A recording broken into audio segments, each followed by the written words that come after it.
Members of Council, if you can please take your seats. This meeting is now resumed. Members, if I can ask you to stand, please.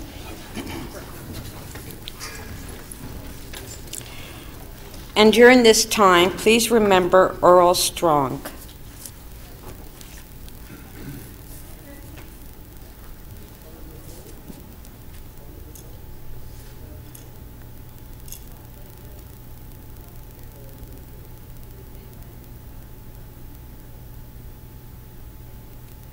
Thank you.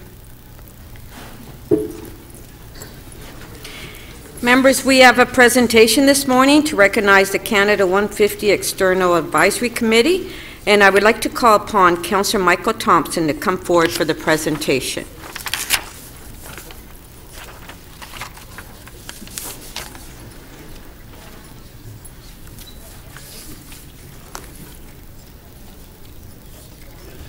Thank you very much, Speaker, and good morning, everyone.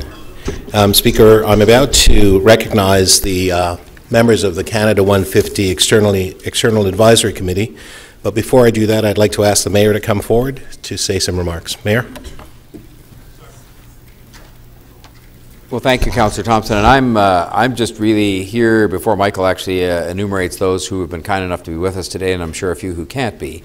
To say thank you to them for a job well done in helping us to do the Canada 150 in the City of Toronto in a way that I think would be consistent with how we'd want to do it, and to be done in a way that I think involved an awful lot of people at the grassroots. I particularly want to acknowledge the presence of Chief Laforme, who I'm delighted to see here with us today. Anytime, I'm delighted to see him.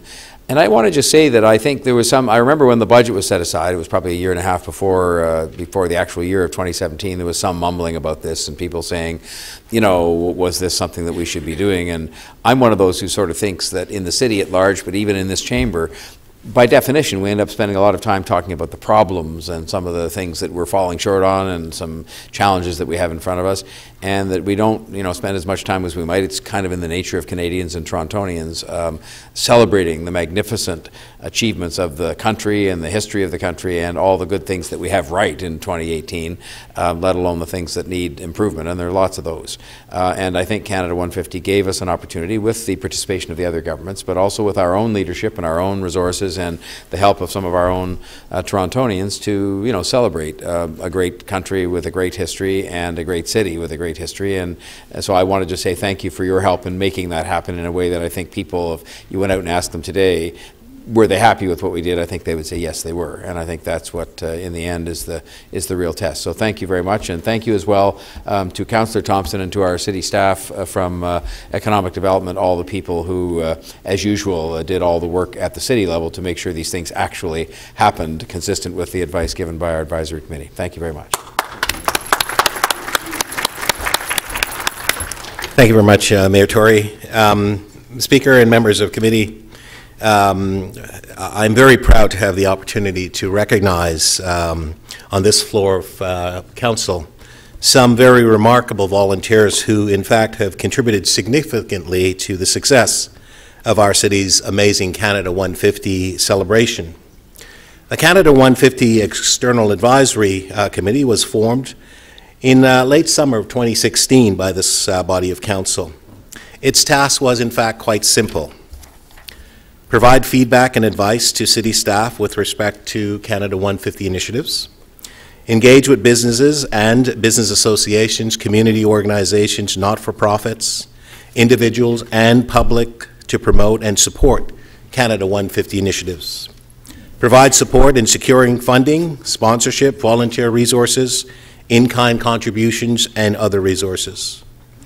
Over the past year and a half, 18 exceptional individuals, leaders in their sectors and communities, volunteer their time to join the Canada 150 External Advisory Committee. I had the pleasure of co-chairing this committee with two additional members who were my co-chairs, Ritu Gupta, and I believe she's here. Would you please stand, Ritu, and be acknowledged? Ritu Gupta. Thank you. And also Chris Jamraz. Chris, unfortunately, is not here with us today. He's actually in Florida, so he's having some sunshine. In fact, members of council, the committee met a total of 9 times, and of course, in between meeting, we had subcommittee met to provide particular advice on the branding of Toronto's Canada 150 programs, and also on the possible Canada 150 Legacy project.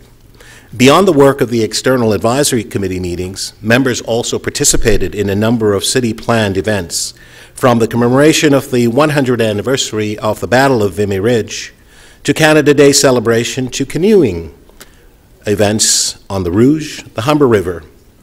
I want to recognize the members of the External Advisory Committee who are here with us today, and to ask them to stand when their names are read. Ritu Gupta, we've already called Ritu. Would you please stand again, Ritu? Thank you. Chief Stacey Laforme of the Mississauga of the New Credit First Nations. Stacey, thank you. The voice and the conscience of the committee, Danny Asaf from Torrey's Law Firm. Danny, thank you. Randy Vanderstern of Open Access Limited. Randy, thank you. Nicole Anderson, Business for Arts. I'm not sure if she's here. Judy Gladstone from Park People. Also Judy Matthews, who you know her from the Bentway contribution that her family has made to the city. Let's take a round of applause. Renee Vieux, Francophonie en fait. Renee, thank you. Donald Cranston, Community Heritage Advocate. Donald, thank you. Donald Ainsley, University of Toronto. Donald's not here. He was here for breakfast this morning. Velma Morgan from the TDSB. Velma, thank you. Mervan Mehta, the Royal Conservatory of Music. A round of applause for him anyways. And also Beth Hanna on the Ontario Heritage Trust. Ladies and gentlemen, again, please join me in welcoming and giving a great round of applause to all these members for giving their time, passion, and their wisdom.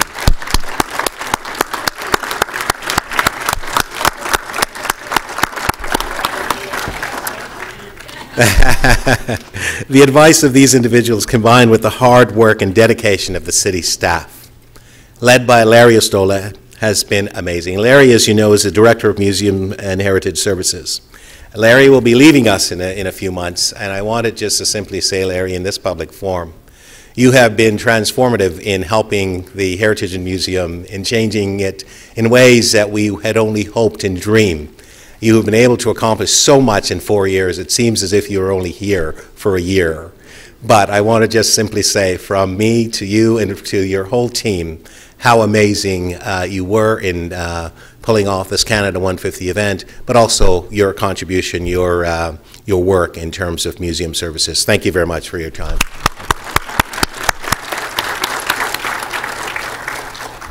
So it's important to recognize that the Canada 150 celebration touched all wards across this city.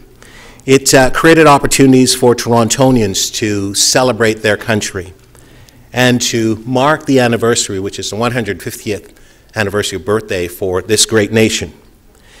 It was a great opportunity for many of us. And now I'd like, Speaker, to give you and the other members of council, I know those who are watching, an opportunity to see what we were able to accomplish together. I'd like to show you a summary video of our Canada 150. Cue the video, please.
Thank you very much.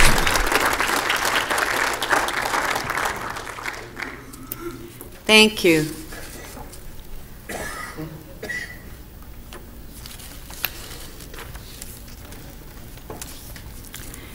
So members of council, we will now review and confirm the order paper. There are 35 items left on the agenda, plus 27 member motions. City Council will consider member motions at 2 p.m. City Council has decided to consider the following items after members' motion: CC 3612, Ombudsman Toronto Report, an investigation into Toronto Community Housing Corporation medical and safety at risk priority transfer process for tenants, CC 3613, Office of the Integrity Commissioner 2017 Annual Report, and EX 30.17, Review of Code of Conduct for members of local boards.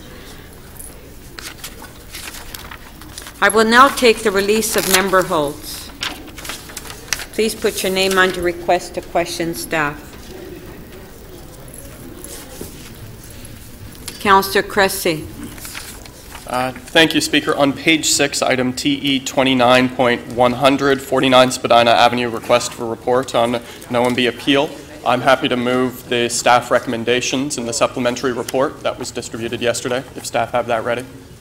Okay, if we can put that on the screen, that's on page 6, top of page 6, TE 29.100. All in favor? Carried. Mayor Tory? Well, Madam Speaker, it's not per se a quick release, but I think it'll have the same effect if members are agreeable, and it's item EX 30.6, the IMET review. And we've spoken to a number of different members of council, and in order to have this happen in a manner that is sort of sensible and consistent with other reports coming forward, I think people are agreeable that it would be best to defer the consideration of this item until the City Council considers the proposed financing and funding of Smart Track, because the two would be dealt with together. And so if people are agreeable, I would put a motion, which is on the screen, that we would defer consideration of this item, which would have the effect of, I guess, in effect, releasing it. And I think Councillor Perks is agreeable to this. He's the one that's holding it. So if members are concurrent that I should put that motion, we can deal with this matter now. So members of council okay with that?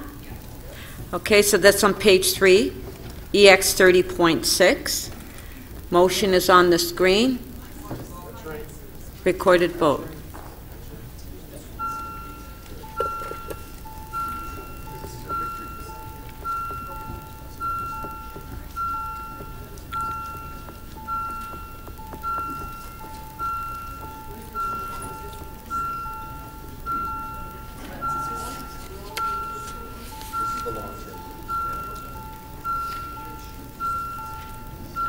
Councillor DiGiorgio, please.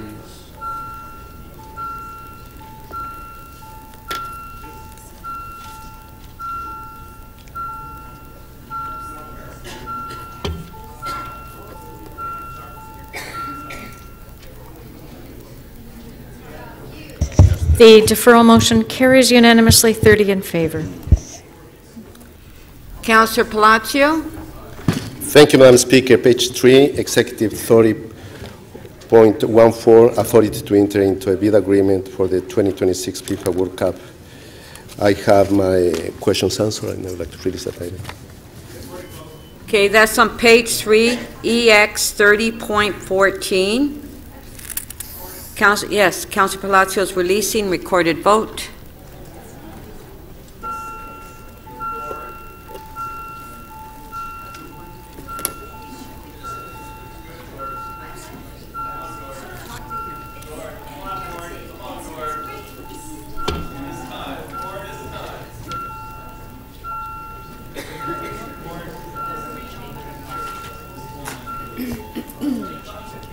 Councillor Wong-Tam, please.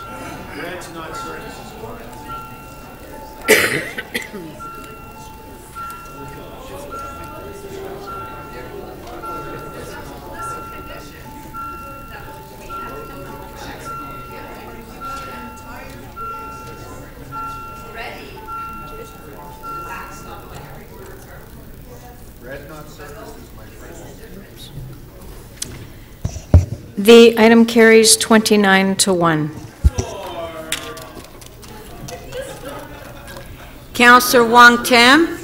Yes.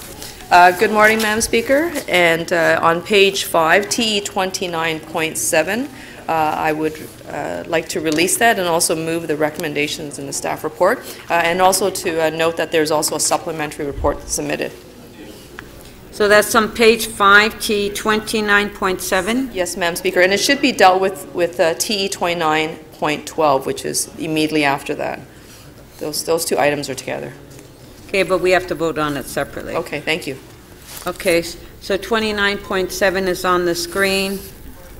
Favor, recorded vote.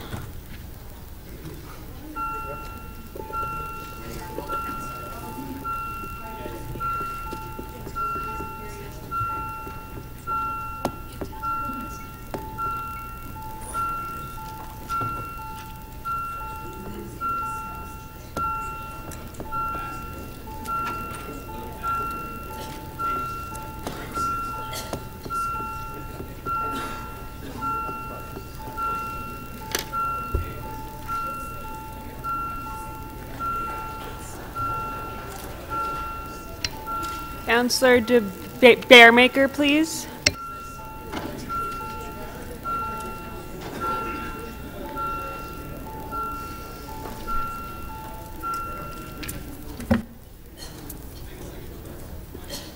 The item carries unanimously, 29 in favor. Item T 29.12. We want a recorded vote as well? Recorded vote.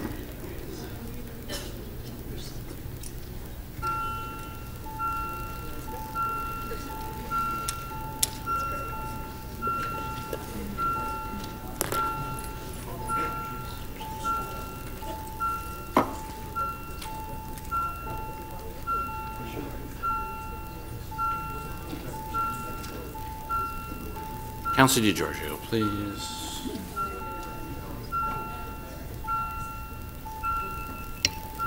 Councillor Holliday, please. Councillor Mihevc, please. Councillor Fillion, please.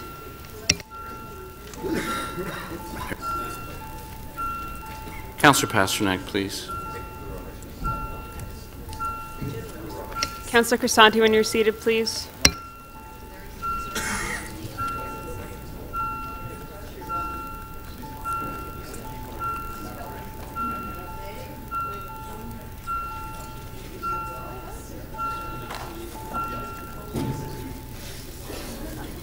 The item carries unanimously, 32 in favor. Do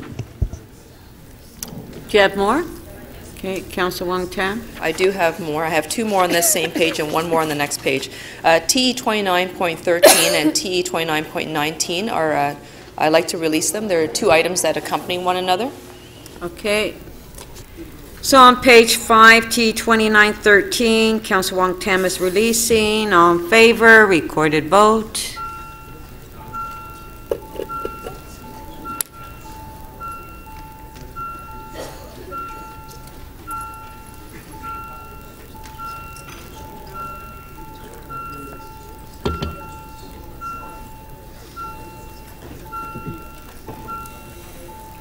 Councillor Perks, please.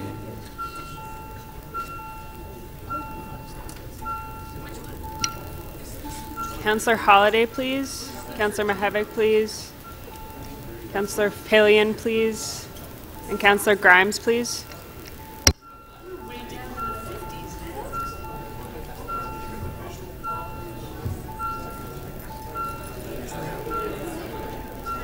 Councillor Fillion, please.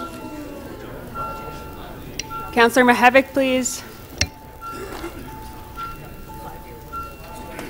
Councillor Fillion, please.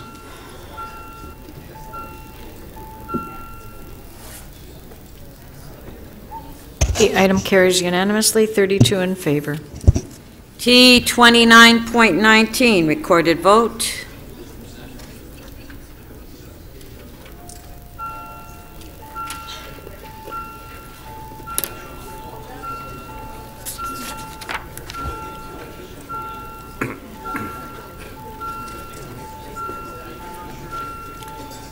Councillor DiGiorgio, Councillor McMahon, please. Councillor Matlow, Councillor Perks.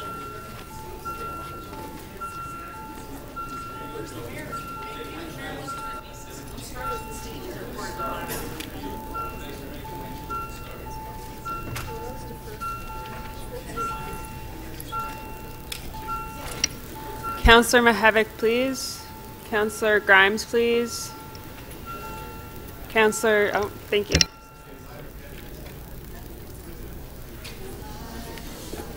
The item carries unanimously, 32 in favor. Councillor Wong Tam? Yes, thank you very much, Madam Speaker. I was just notified by the clerks that on page 5, I can also release TE 29.89. This is the endorsement for events for liquor licensing purposes. There's no more amendments to that. Okay. On page 5, T 2989, all in favor? Carried. Okay, Councillor Wong Tam? Thank you very much, Madam Speaker. Finally, on page 6, it's CC 3610, 100 Davenport Road, request for directions regarding an Ontario Municipal Board hearing. There is a confidential attachment. I'd like to just move the contents and follow direction of staff. Okay, on page 6, yes, okay. On page 6, CC 36.10, recorded vote.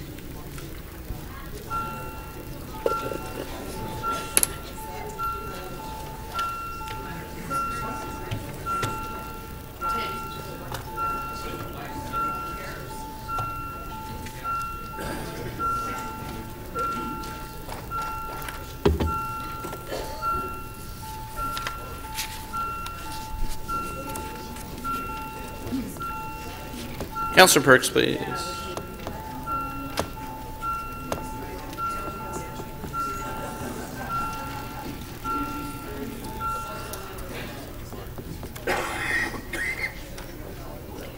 The item carries unanimously, 34 in favor. Councillor Bailao? Councillor Bailao? Yes, Madam Speaker. On page 3, EX 30.34, the report was circulated, and I would like to release it, if it's okay with all the members of council, with a small amendment that staff had asked me to put on the recommendations. Okay, so this is on page 3, EX 30.34. Okay, it's on the screen. Favor? Recorded.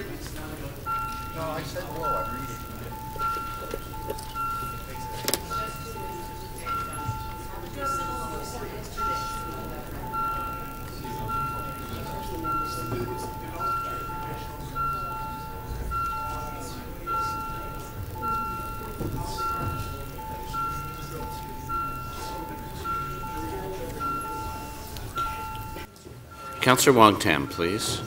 Councillor Shan. Councillor Kelly, please.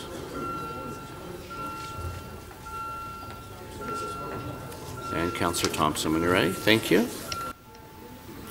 Councillor Mihevc and Councillor Grimes, please. And Councillor Crawford, please. Councillor Campbell, please.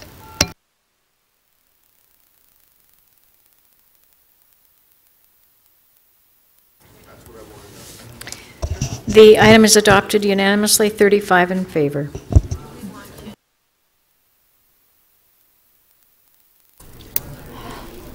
Shiner? Councillor Shiner?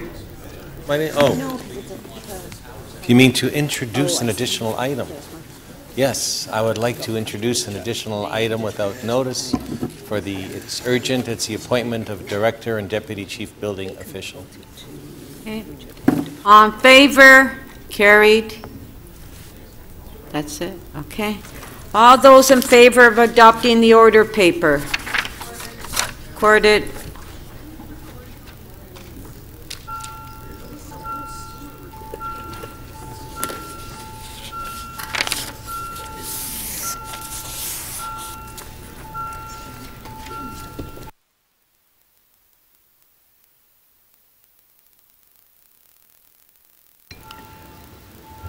Councillor Pillion, please.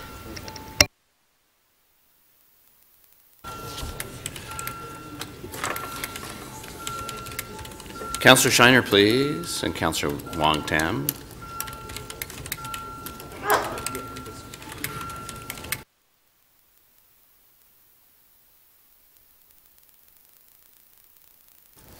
The motion to adopt the order paper carries unanimously, 35 in favor. Our next item will be on page 3, MM 36.1, it's 5800 Young Street. Now, Councillor Fillion yesterday introduced the motion and it was held. So we're at the item. So do we have any questions? Pardon? Oh, okay. Does anybody have any questions on this item? Okay, so let's put the motion on the screen.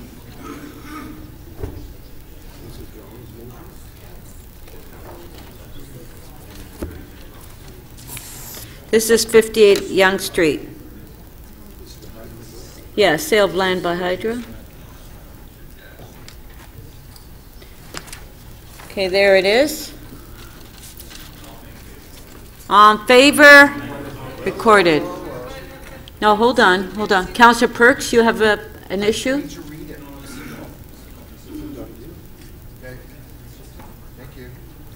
Okay, recorded vote.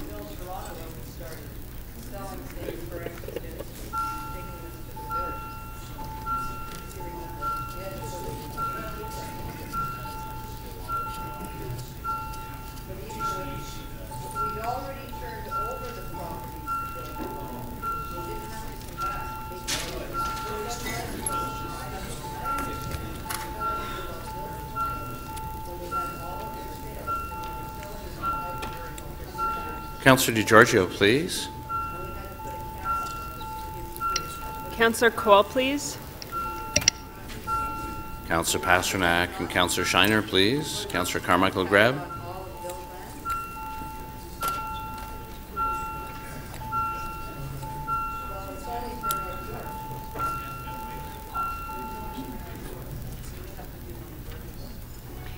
The item carries 32 to 4.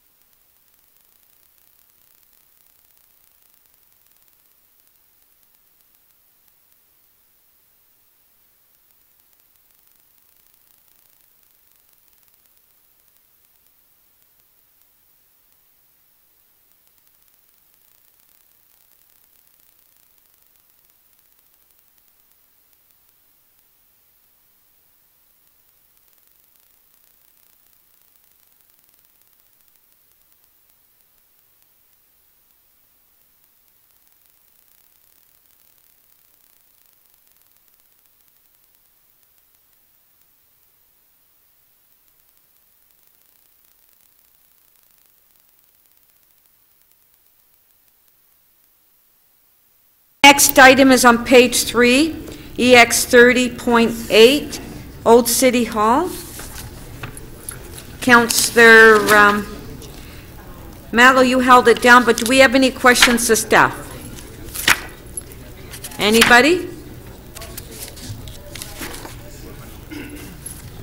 Okay, Councillor Holliday, questions? Thank you, Speaker. Hi. I wonder if somebody could comment on the process to date on all of the steps that the city has taken to think about different uses of the space, including institutional uses, universities, conference center, because I know we've talked about the need for hotels and meeting spaces. How did we get to the point that we've now sort of prescribed far more detailed uses of this building, and how did we rule out the viability of those other uses? So, Madam Speaker, we were directed by Council in November of 2015 to follow very specific direction to undertake a feasibility study for specific uses, which included many of the uses that you mentioned. So that would include a Museum of Toronto, public library, and ancillary uses, including commercial. Did we ever go to the universities and talk to them about, is this a suitable education space given its proximity, and given some of the other development nearby? So through you, Madam Speaker, yes, we did. And what was their response? So the universities are interested to partner in terms of the go forward as we develop the options for the site. Okay. And was the substance of the conversation that the city would develop the property for them to become tenants? Or do we have any conversations about them developing the property and taking the lead on the development? Because I know that they're quite good at building buildings. So the conversations with the universities were such that the city would be the lead in terms of the development. Okay. I'm going to switch channels a little bit and focus a little bit on the museum. Can someone talk to me about what the vision for the museum program is? Do we have any sense of governance, how we'll staff that, what we'll put into the museum? How do we arrive at the square footage figure that was required? Or was it more of, we have this space, this is what we can put into it? I'm going to ask the Director of Museums and Heritage Services, Larry Ostola, to answer that.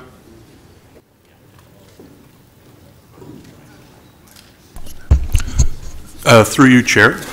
In terms of the questions that were posed, there has not been a lot of work to date done on the actual program of the museum and what it might contain. That'll be done at a future date. In terms of governance, the same thing applies. There haven't been specific discussions related to how an eventual museum would be run. And in terms of the space that was identified within the footprint of Old City Hall for the purposes of a museum, Lord Consulting was hired to do an assessment of museums of the same type in various locations and looked at the functions that the museum would actually perform and the types of support spaces that would be required, and that's how the figure of square footage for the museum was arrived at. Do we have any idea what the artifacts are going to be that will populate the museum? So there are a couple of, through you, Chair, a couple of points to make with respect to that question. The city has an extensive collection of historic objects, archaeological specimens, and movable fine art. My assumption is that many of those items would find their home in the Museum of Toronto. At the recent executive committee meeting, the question was also asked, and there's also the possibility that residents of Toronto or others may have items that they may in fact wish to donate to a Museum of Toronto when one is created. Do we have any sense on how revenue will be generated for the museum, and do we have any sense of whether or not this will be a net positive revenue generator or a net loss revenue generator?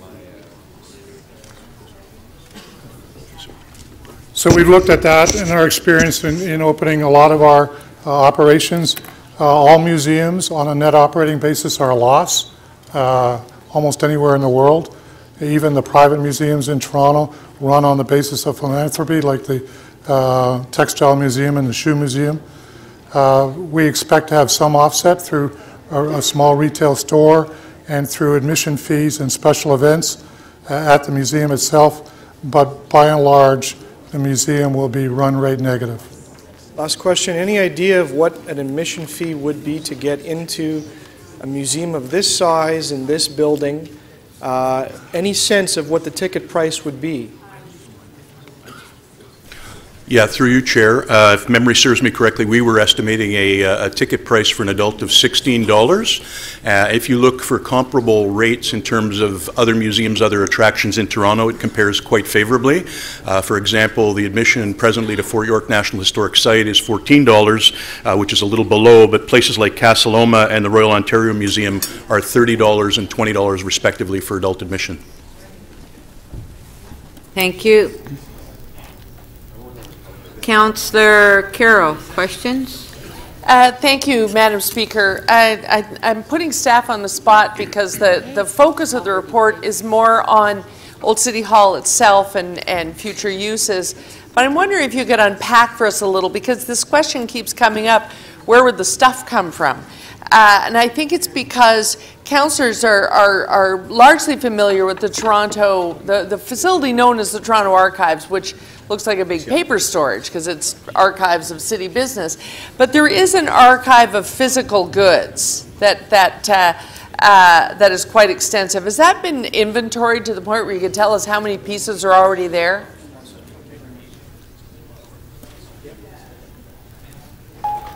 Through you, Chair. Yes. Thank you, through you, Chair. Thank you very much for the question. So the city has two primary storage facilities for the objects that I referenced earlier, historic objects, archaeological specimens, and movable fine art. We estimate that we have about 150,000 historic objects that relate to different parts of Toronto's history. So as I mentioned, our working assumption is that some of those items will, of course, find their home in a Museum of Toronto. There may be others out there. In fact, it's almost certain there are others out there which residents may wish to contribute as well. Right. And 150,000, and it's a decade since I went to see them, but it's still extensive, and they're in such good condition that we could still use. There's an extensive collection of a male and female catalog outfit from every year, from the Eaton's catalog, everything right down to Toronto-made teacups and a box of baseball Little League programs from East York. Is it all still sitting there? Through you, Chair.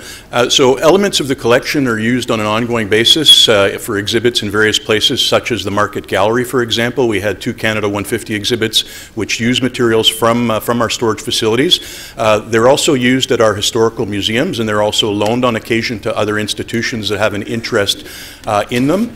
They are accessioned. We know where they are, we know what condition they're in, and we have trained conservators who are responsible for the maintenance and the care of those objects, and they're stored according to proper conditions. Right. So there's while we're focused mostly in this report on Old City Hall, if we were to as it asks us to direct you to do, Executive Committee is asking us to direct you to continue to work on this project, heading in this direction of a museum use. What will follow would be, I would think, would be a certain amount of consolidation. What happens to all those places we're now using to store these things? What's happening now because we have staff in various different places and things aren't in the ideal climate control, and so someone's job is to make sure things aren't disintegrating.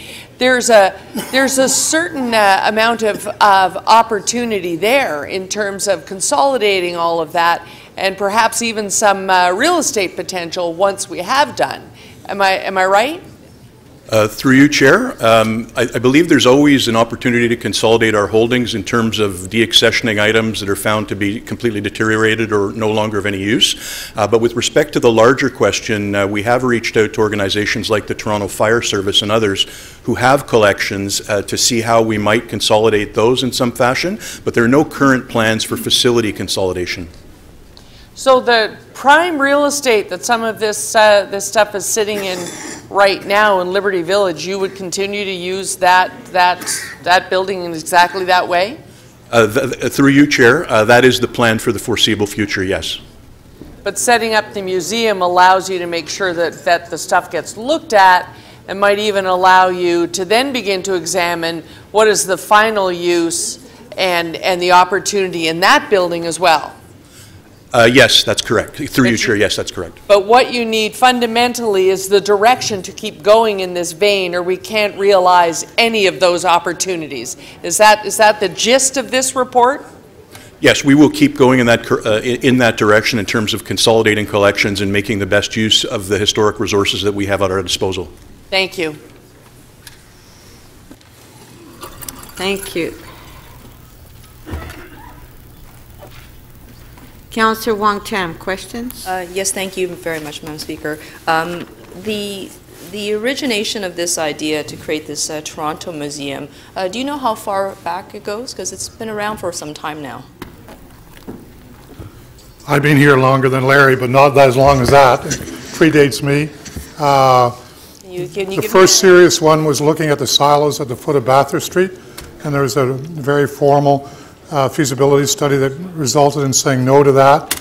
Then we looked at a building inside Old City Hall in the courtyard because of display challenges in Old City Hall and a very large footprint for this museum.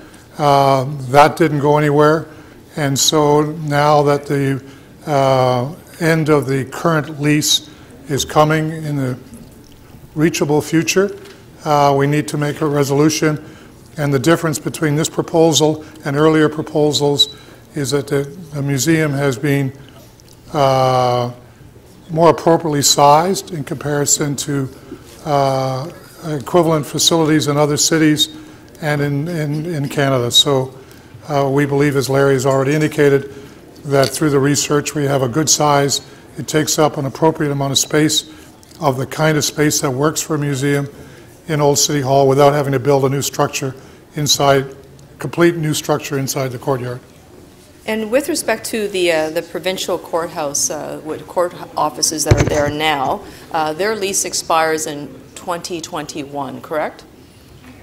Through you, Madam Speaker, yes, that is correct, the end of 2021. Yeah, so if we were to work backwards from that critical juncture, we actually don't have a lot of time to come up with a strategy on how to make use of this building with a full repurposing plus a plan to restore and of course to do the transactional pieces around securing different tenants. Can we generally do that in about 3 years, or we got to get going now? We have to get going now. Through you, Madam Speaker, yes, we have to get going now. We have detailed a plan in the report in broad strokes in terms of how we would accomplish that. And even if we start today, knowing that the work is this conversation around getting ready for the lease expiration of the provincial courthouse, that began in 2015, correct?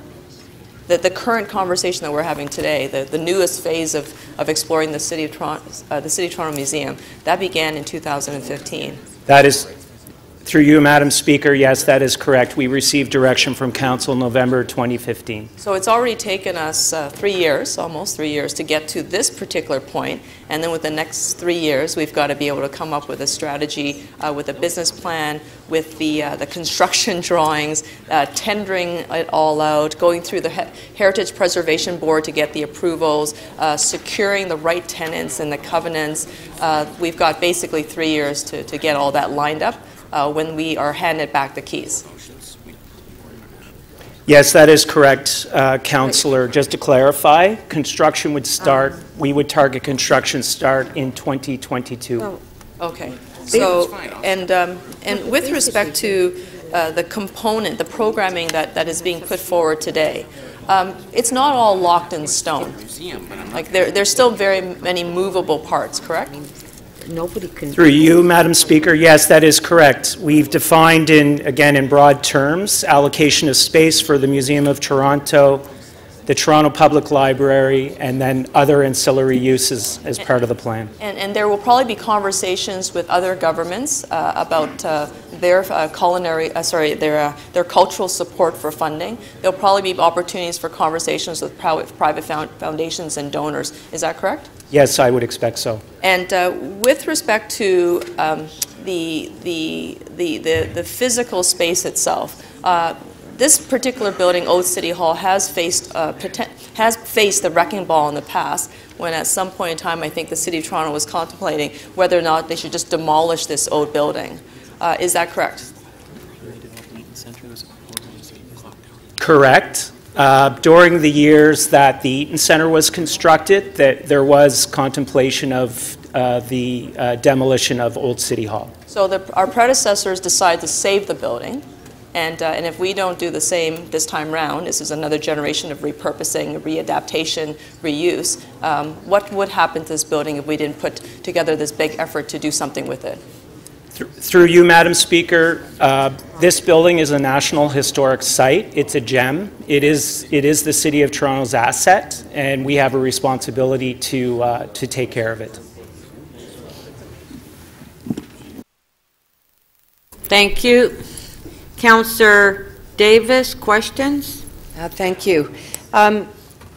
So your report recommends having a head lessee structure and model. And I know we've looked at various models apparently. Is there some analysis that shows me why you chose that option? It just says that the analysis demonstrated that this was the best option. Could you provide us the analysis? So since directed by Council in November 2015, we've been working with consultants in terms of what the best model is for Old City Hall moving forward. We also have experience with a head lessee arrangement at Union Station, and it was the advice we received and our recommendation is that we partner with a head lessee who is better able to manage the complexities associated with commercial arrangements as part of the new model. What I was asking, have you got some other analysis we can see later? Because it's not in this report. So as part of the go-forward plan, we're bringing a detailed business case back second quarter of 2019. That would include the analysis that you're asking for. Okay. And that is before you enter into any agreements. This is a more detailed workup of the arrangements. Because I know at the beginning we had this discussion about Union Station going way back. And we changed our direction on Union Station, actually. But anyway, all right. So the business case will come back, and in that we will see all of the costing of the capital investment, all of the revenues, projections for this model. Through you, Madam Speaker, yes, that is correct. So what we provided in terms of the recommended option in the report, these are high level and our best estimates at this time, but we would have to obviously undertake very detailed studies and work before we bring back the report Q2 of 2019. And obviously our intent would be to protect the public objectives and the public interests in this important public building. Madam Speaker, absolutely. Okay, thank you. Thank you. Councillor Kelly, questions? All right, thank you, Speaker. Very quickly, love the idea of the museum. I was a bit surprised at the prospect of opening up a branch of the Toronto Library in that building. Presumably that may mean that the library here moves over there. Is that correct? Yes, that is correct.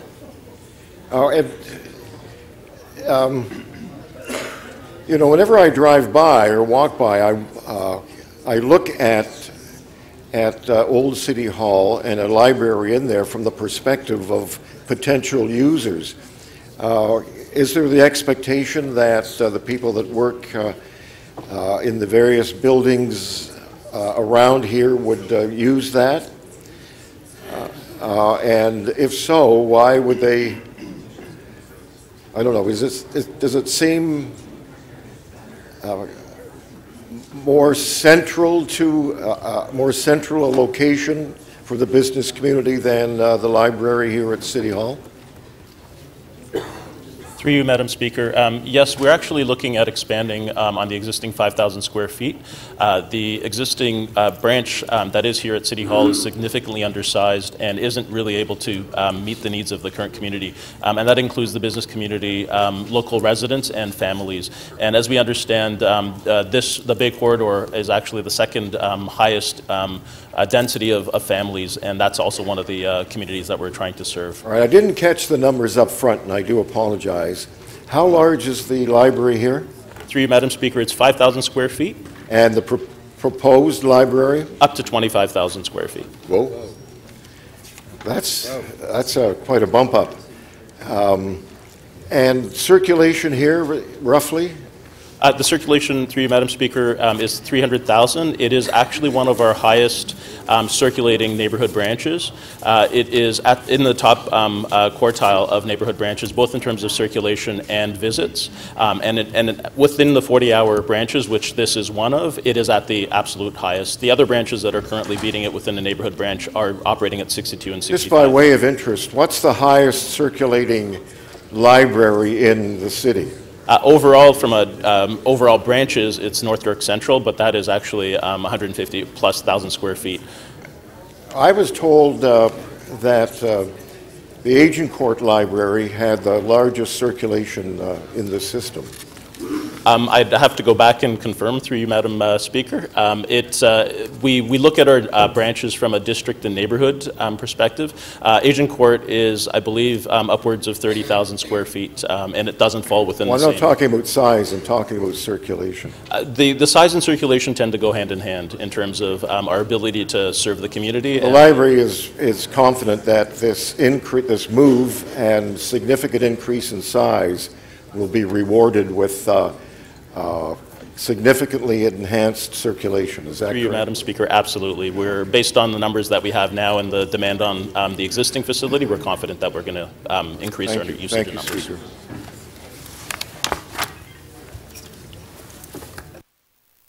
Councillor Mihevc. Thank you very much. I just want to ask some questions around the headless sea and that strategy there.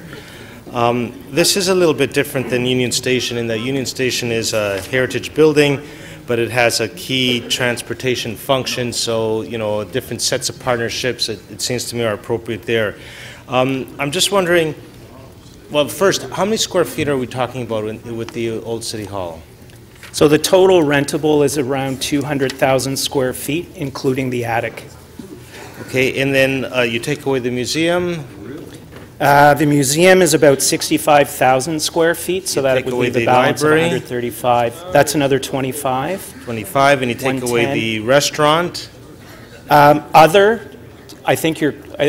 okay, so other is 120,000, is that what's yes. left? Or 100 and, yes, 110,000 actually. Yes, so, sorry, 110, you're correct. I guess and so would the deal with the headless sea be, okay, basically there'll be these, we will have to sublet from the headless sea our museum staff. Is that how it's going to go? No. So only the portions of the commercial and ancillary uses would be under the head lessee agreement. And what would the principles be that would guide, I could see, not that anyone would, because I think we have good sensitivities with staff, but prevent gaudy commercial uses versus sympathetic ancillary commercial uses? As is the case at Union Station, the city and city staff would be approving anything that would be happening in the old City Hall. So could you give me an example of 3 yeses and 3 nos? A good legal firm, maybe a no. Councillor Mihevc's constituency office. Joe Mihevc's constituency office, no. Maybe a yes. So through you, Madam Speaker, so no commercial advertising would be a no. Right. Incubators would be a yes. A cafe that's complementary to the museum would be a yes. Cultural uses, yes. Cultural uses, yes. Banks, no. Law firms, no. Accounting firms, no. Okay, okay. Okay, great. And then the head lessee would then work out the capital and operating deal with each of these lessees, I guess. So they would be responsible to engage subtenants and work out arrangements around capital and And do we have an overall goal for this site? You know, the museum at the end of the day is going to be, it sounds like a money loser. Is the idea then that the money to pay for that would come, that you're looking at a package that would be self-sufficient? Is that an overall goal? Not that it has to be, but I'm just wondering what your goals are. That would be a goal. Okay. Okay, thank you very much. Okay, thank you, Councillor Mihevc. Speaker Nunzi Atta has some questions. Yes, thank you. When I was on the Government Management Committee, this item was on the agenda, and at that time I had asked questions. Some of the former municipalities, they have their museums, like York had a York Museum. I don't know about the other municipalities. So, and they don't have a location, and they're kind of like rotating from location to location.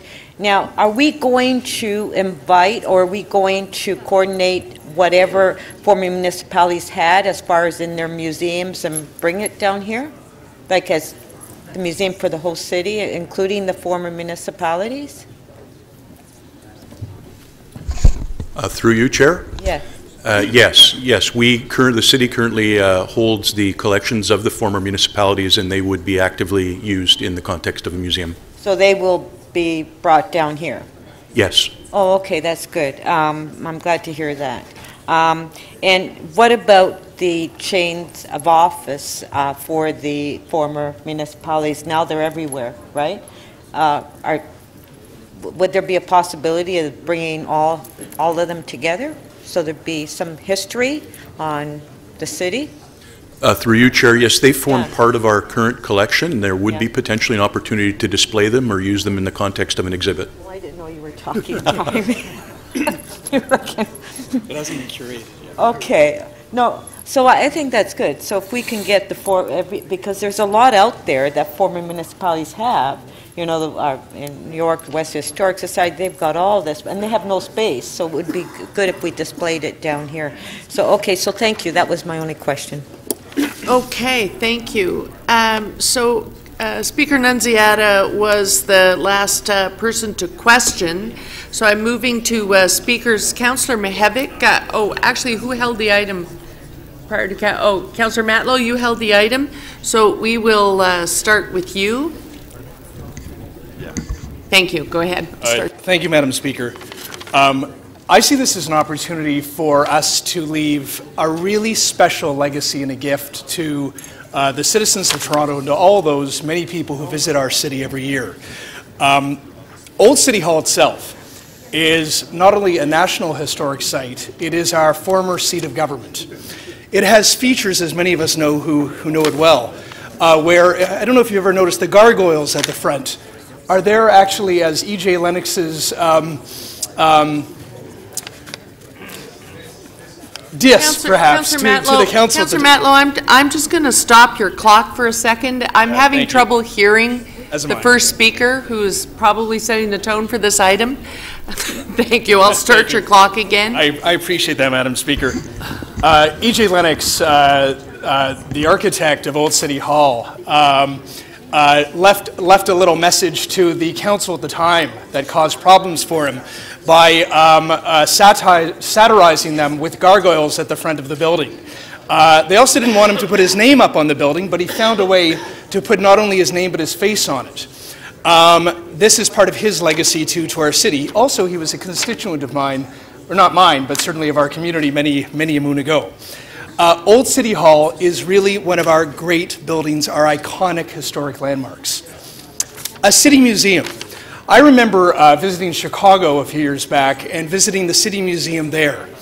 And I would describe my visit there as the difference between a date and falling in love. When you visit a city and you just are a tourist for a few days, it's like a date. You get to know it a little bit, you get to enjoy it, but then you leave it with a few photos and perhaps a t-shirt. If you visit a museum like Chicago has, or Budapest or Montreal or New York or Vancouver or cities around the world, unlike Toronto, you get to know their story. In Chicago, I got to learn about how they reversed the flow of their river and horrible tribulations such as the Great Fire there, and so many stories that in their architecture. I learned about who Chicago was and is, and I began to love that city. I want Toronto to have the same type of facility. I want my daughter and all of our kids to be able to learn about our city in a way that we learn about our indigenous peoples who lived on these lands and continue to do so. I want my daughter and others to learn about the many waves of immigrants who built this city and all the difficult, challenging, and beautiful and triumphant stories that we all share as Torontonians. The sandstone that you see in Old City Hall comes from the Credit Valley, just around Toronto, nearby Toronto, near the forks of the Credit where many of us have gone hiking. There's something very special about this building being the appropriate location for a museum of Toronto, and then of course the museum itself being a showcase for who we are. And as Councillor Carroll pointed out earlier, we have so many artifacts currently hidden away from public view in warehouses. That's not right. We have an opportunity to share this with the public. So I encourage us all to move forward with this opportunity. I want to also give a lot of credit and a lot of acknowledgement to former Mayor David Crombie. Back in 1970, this is not a new discussion, back in 1970, David Crombie really led the charge to create a Museum of Toronto. The silos didn't work out. There were efforts by Councillor Carroll and many others to do this at Old City Hall, but there were challenges with respect to where the prisoners would walk and the existing court facilities. Now we have an opportunity with the courts leaving. Councillor Mihevik and I worked together on the idea of possibly placing the museum at Casaloma, but there was a preferable opportunity there. So now we have our moment. We have our moment to finally create this Museum of Toronto. We finally have an opportunity to return Old City Hall to the people, rather than seeing it become a boutique shopping mall or something like that. We can create a space with complementary retail, yes, a gift shop, perhaps a cafe, but a library, the wedding chapel, and a Museum of Toronto. What an appropriate use of this historic building. So I'd like to conclude by also acknowledging Mayor Tory and Larry Estella and Mike Williams and Councillor Thompson and really so many of us, and Councillor Wong Tam, so many of us who've been working towards this suit along with Councillor Mihevik. The list is long. My point is that we think of the things that divide us in this council far too often. But when you ask the average Torontonian about our story, their response will be passionate and with love. And I know that we all feel that way. When we think about our city and its stories and its people, we speak about it with passion, with love. When I speak to Torontonians about the idea of a Museum of Toronto, the immediate response is enthusiasm, excitement, passion, because they love this city. And I know that each of you feel the very same way in your own way. I also see a relationship, by the way, with the many smaller museums we have in Toronto that we can pull together and have a showcase in the midst. Anyway, thank you very much. I'm very excited to move forward with the design and the planning of this facility. Thank you. Thank you. Councillor Mihevik to speak. Yes, thank you very much. I do have a small motion, and I'll just speak to that first before expanding and complementing what Councillor Matlow has just said. There is an initiative at the TTC to look at a possible TTC museum. Many of the big cities in the world do have public transit museums, and this is an opportunity. There's another opportunity at Hillcrest Yard, but this has to be, I think, thought through as part of the mix. It's unique in as much as the TTC has these heritage vehicles that need to be accommodated and may or may not work. I don't know. I know the TTC staff, when seeing this, said this might work. So let's give it. Let's make sure that they're part of the conversation. So that's what that motion tries to do. Well, hold on. I didn't see your motion. Did you submit it in? Yes, I did. Yeah. Oh, was it up? Oh, I'm sorry. I'm looking at Councilor Mihevik. Sorry, I didn't see it on the screen. Go ahead. I apologize. Go ahead. And you're mesmerized, Madam Speaker. Well, let me just say, first, looking back, like if you had to say what an obnoxious use for the old City Hall would be, I think the current use is probably the most obnoxious use that you could have there. To have it as a court place and a place for the entering and exiting of people we hold incarcerated, I can't think of a worse use. We do actually have museums in the City of Toronto. We have 10 of them. We have a decentralized model of museums to tell our Toronto story. That decentralized model are all the different places that we have, Casaloma being one of them, Spadina House, and so on. And the thing that has eluded us is to have not several museums, but a place that really is kind of the core and central place. And I think this really offers an opportunity for us to do that. I know in my days here at City Hall, there have been so many groups that have come. Ethnic communities have come and said, where do we as the Portuguese community or the Hispanic community or the Slovenian community, where do we tell our story? And they have boxes and boxes of stuff and are looking for places to tell their story. There are the faith communities. I know the faith communities have boxes and archives of their own. Not that we would take them all on, but that where they would like to be able to participate in the telling of the Toronto story. Institutions, of course, hospitals, key businesses, fire, police, TTC, public health. Former cities like the City of York and the townships, Town of Weston, the town of Islington, and so on and so forth. All those places, there are archives. We need to tell those amazing stories. And of course, there are key institutions, social service, social justice, unions, that are also looking for places to tell stories. Madam Speaker, for me, the issue is, and you know, I recognize that we can't just lose money on it. I don't know where the number 65,000 square feet came from. I'm sure it's a studied number. I do think that our philanthropic community would come to the support here, and if we need bigger, like my key is the thing that I'm going to be very watchful for is what are the uses that will complement these uses here. If it can't all be a museum, and it is a very big place, and I understand why, at least at the get-go, you wouldn't want the whole place to be a museum, but I think that's the win for Toronto, and that has to be the centerpiece for it. This is a great initiative. Hats off to all those that have worked on it. I do remember working with Councillor Matlow when Casa Loma was in play and what we were going to do with that place. And we were, both of us were fighting hard to make Casa Loma the Toronto Museum. And you know what, it didn't go in that direction, and that's fine, because I think, frankly, this is an even better location. So this is a great development for us to tell. A big city, a global city that can't tell its story is not a global city. And this is our opportunity to put ourselves on the map. Thank you. Thank you. Councillor Wong Tam. Thank you very much, Madam Speaker. I rise to lend my voice and enthusiastic support for this idea as time has come. It's actually been 40 years now of discussion and exploration, and where people have gone out to do site visits and stood in the middle of buildings and in the middle of neighborhoods and dreamed about what a City of Toronto museum could look like. And I can't think of a better building, to be quite honest, and a better location right in the heart of the city. Right next to the busiest pedestrianized street in Toronto, right next to the #1 tourist destination in all of Canada, to be quite honest, which is the Eaton Centre, which is interestingly enough. So we're positioned to take a step forward that will actually get us to an outcome that I believe will help us realize a long-time aspiration.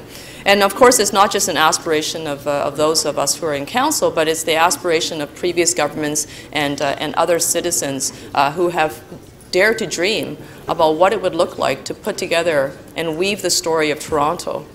And the story of Toronto, Madam Speaker, is actually very important, because I believe that we have a unique history in this city that is unparalleled anywhere in the world.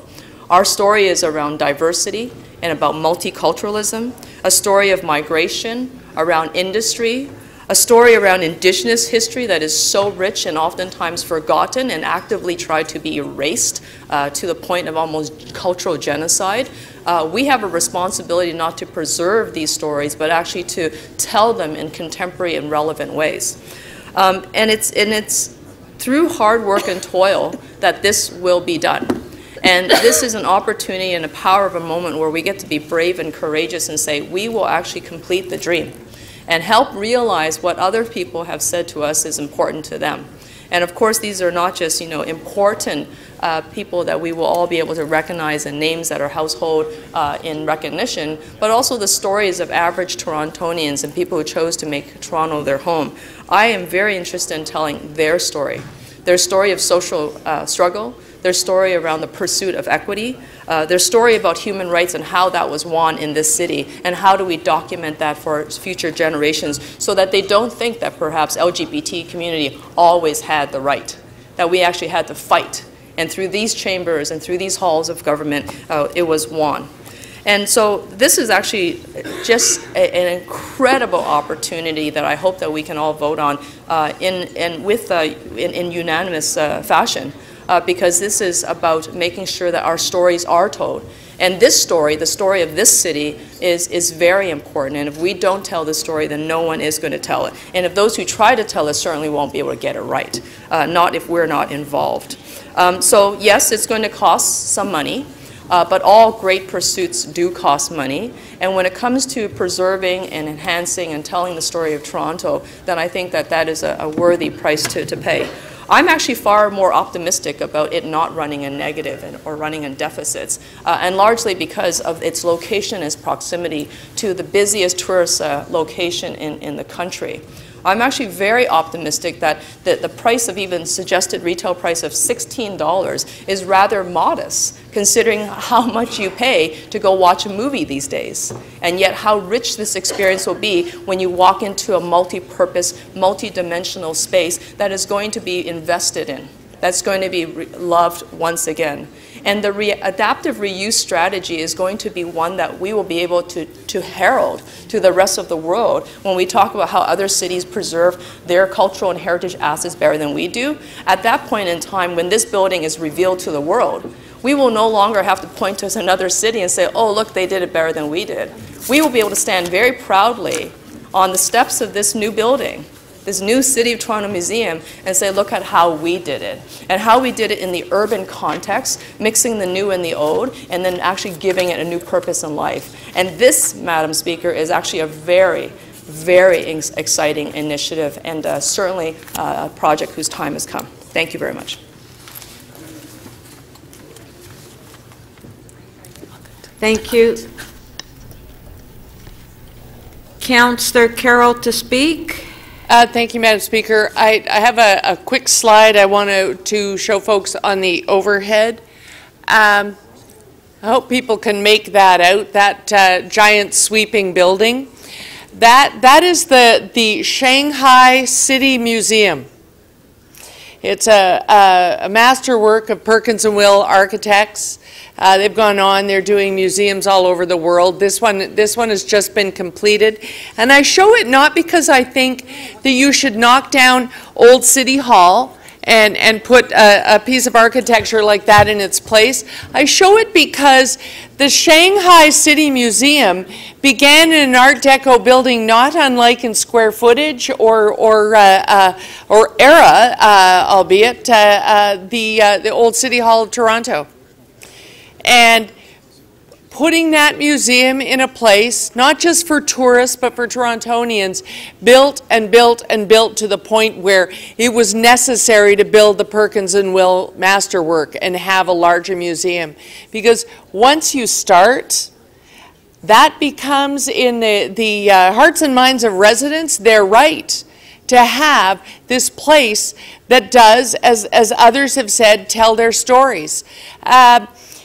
I mean no disrespect, we poke at each other all the time, but it really saddens me when I hear people start to take what could be a great thing and narrow it down as fast as they can with questions such as, how much is it going to cost to get in the door? Tell me right now, from the get-go, what's the admission of this place? Or to ask very, very specific questions about what will be in it to do with all due respect, Madam Speaker, us. Where will the chains of office go in there? What will it tell about us city councillors? That's not the point of a city museum. The point of a city museum is to, as a city modernizes, tell us where we came from. What do we enjoy now and why? What is it we enjoyed in the 30s, the 20s, the turn of the century? Why is it that led to where we are now? Where did we start in baseball, and that's why we're baseball nuts now? Is basketball Canadian, and is that why Raptors fans are the craziest in the world? Those types of stories are of interest to the people who live here as much as the tourists, and it becomes very much a regular destination of the residents and a way to keep checking back in on their own love and pride of their city. And going there and finding that tourists are also enjoying it boosts them up even more. And if ever there was a city that needed some facility that injected its own city dialogue with pride and positivity on a regular basis, if ever there was a city who needed that, it's this 20-year-old city. 20 years on, we're still whinging and whining about the fact that we exist.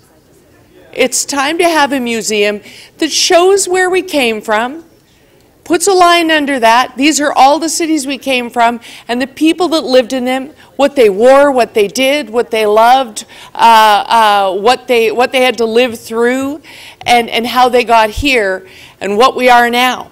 That's what a museum is for. Now, the project thus far has employed the best in the world. That our staff put together their crack team and then added to it Lord Cultural Resources, who have been at the helm of cultural strategies and museum studies all over the world and know the modern interactive nature of museums. Means this is destined for success. But you don't need to be asking at this early juncture, who's in charge of it, how much will it cost to get in the door, and what exact pieces will be in it. Because they have a team assembled here that is going to answer those questions in due course at the right time. Don't kneecap this vision. Simply give them the direction today to keep building it. Thank you, Madam Speaker. Thank you. Councillor Holliday. Thank you, Speaker. I have 4 motions to place.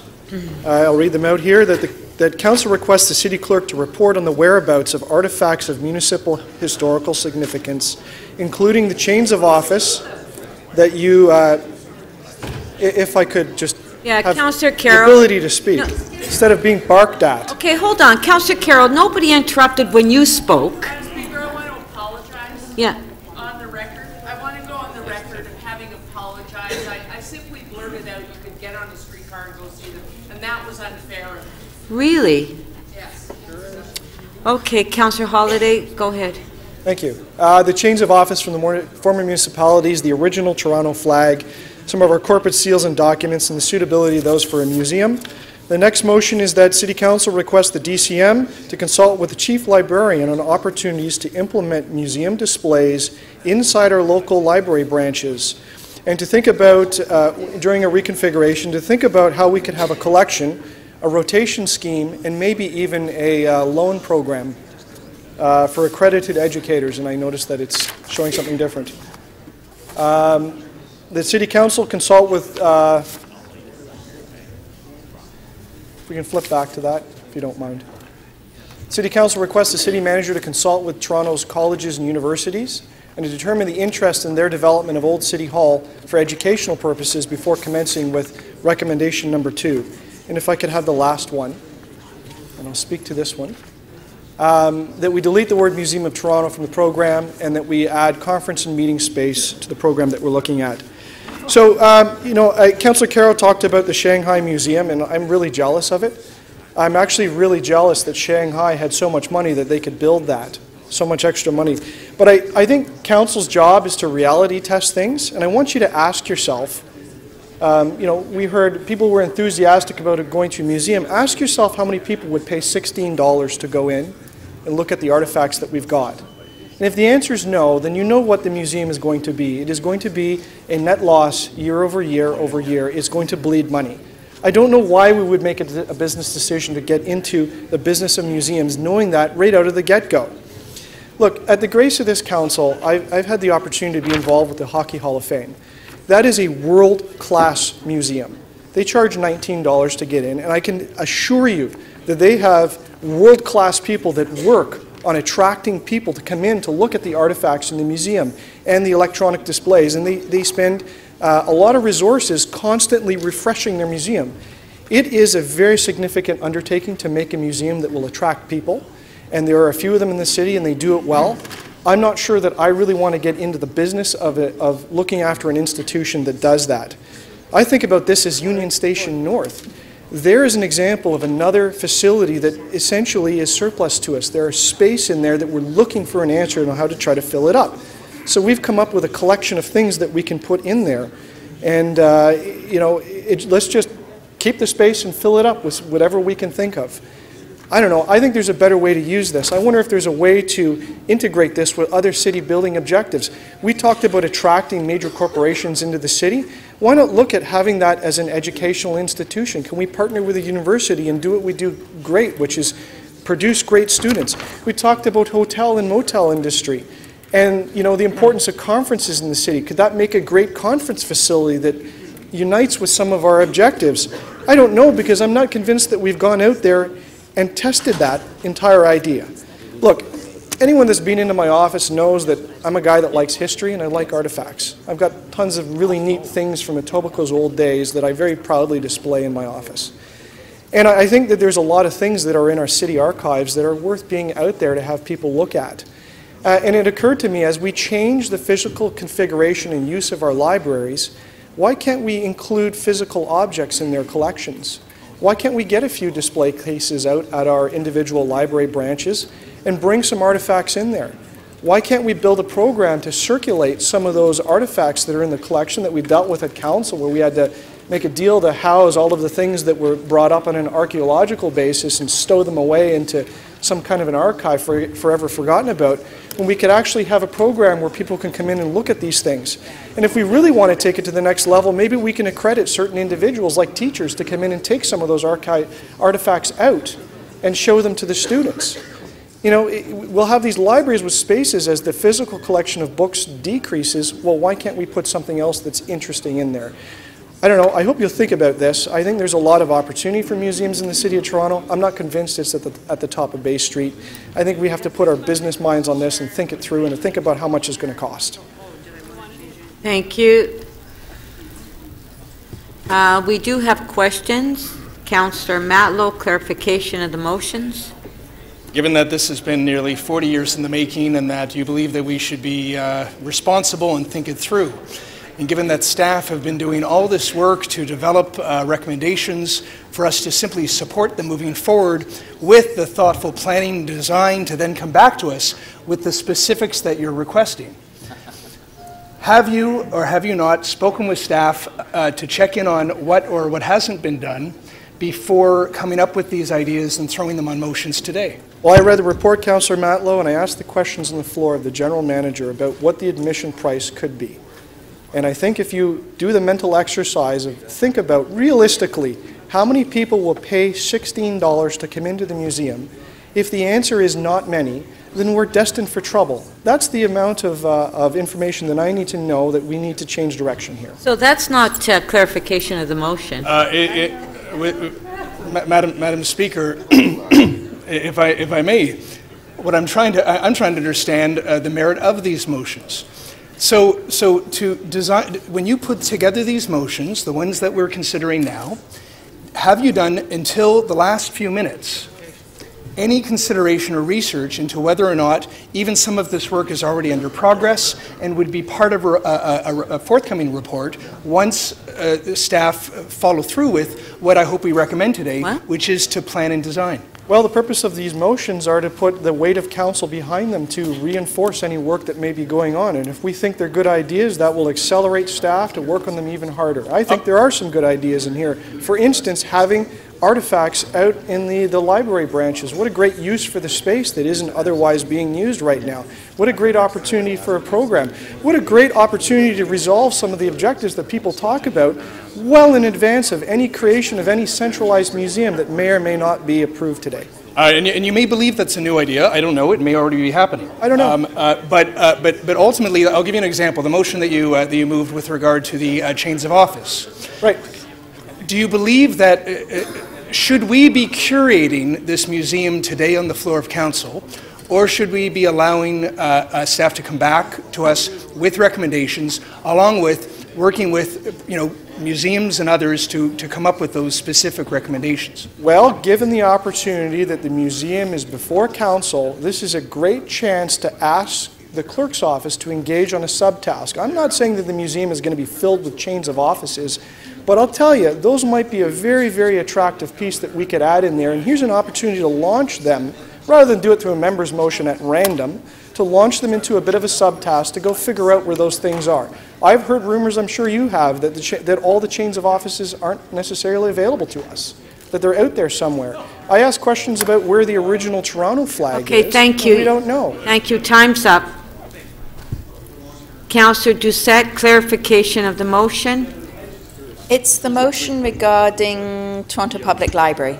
Yes. Are you aware that last term we closed a branch at Metro Hall, Urban Affairs, and that all the business stuff which was in that branch was moved here to City Hall? Yeah, I used to attend that library when I did research.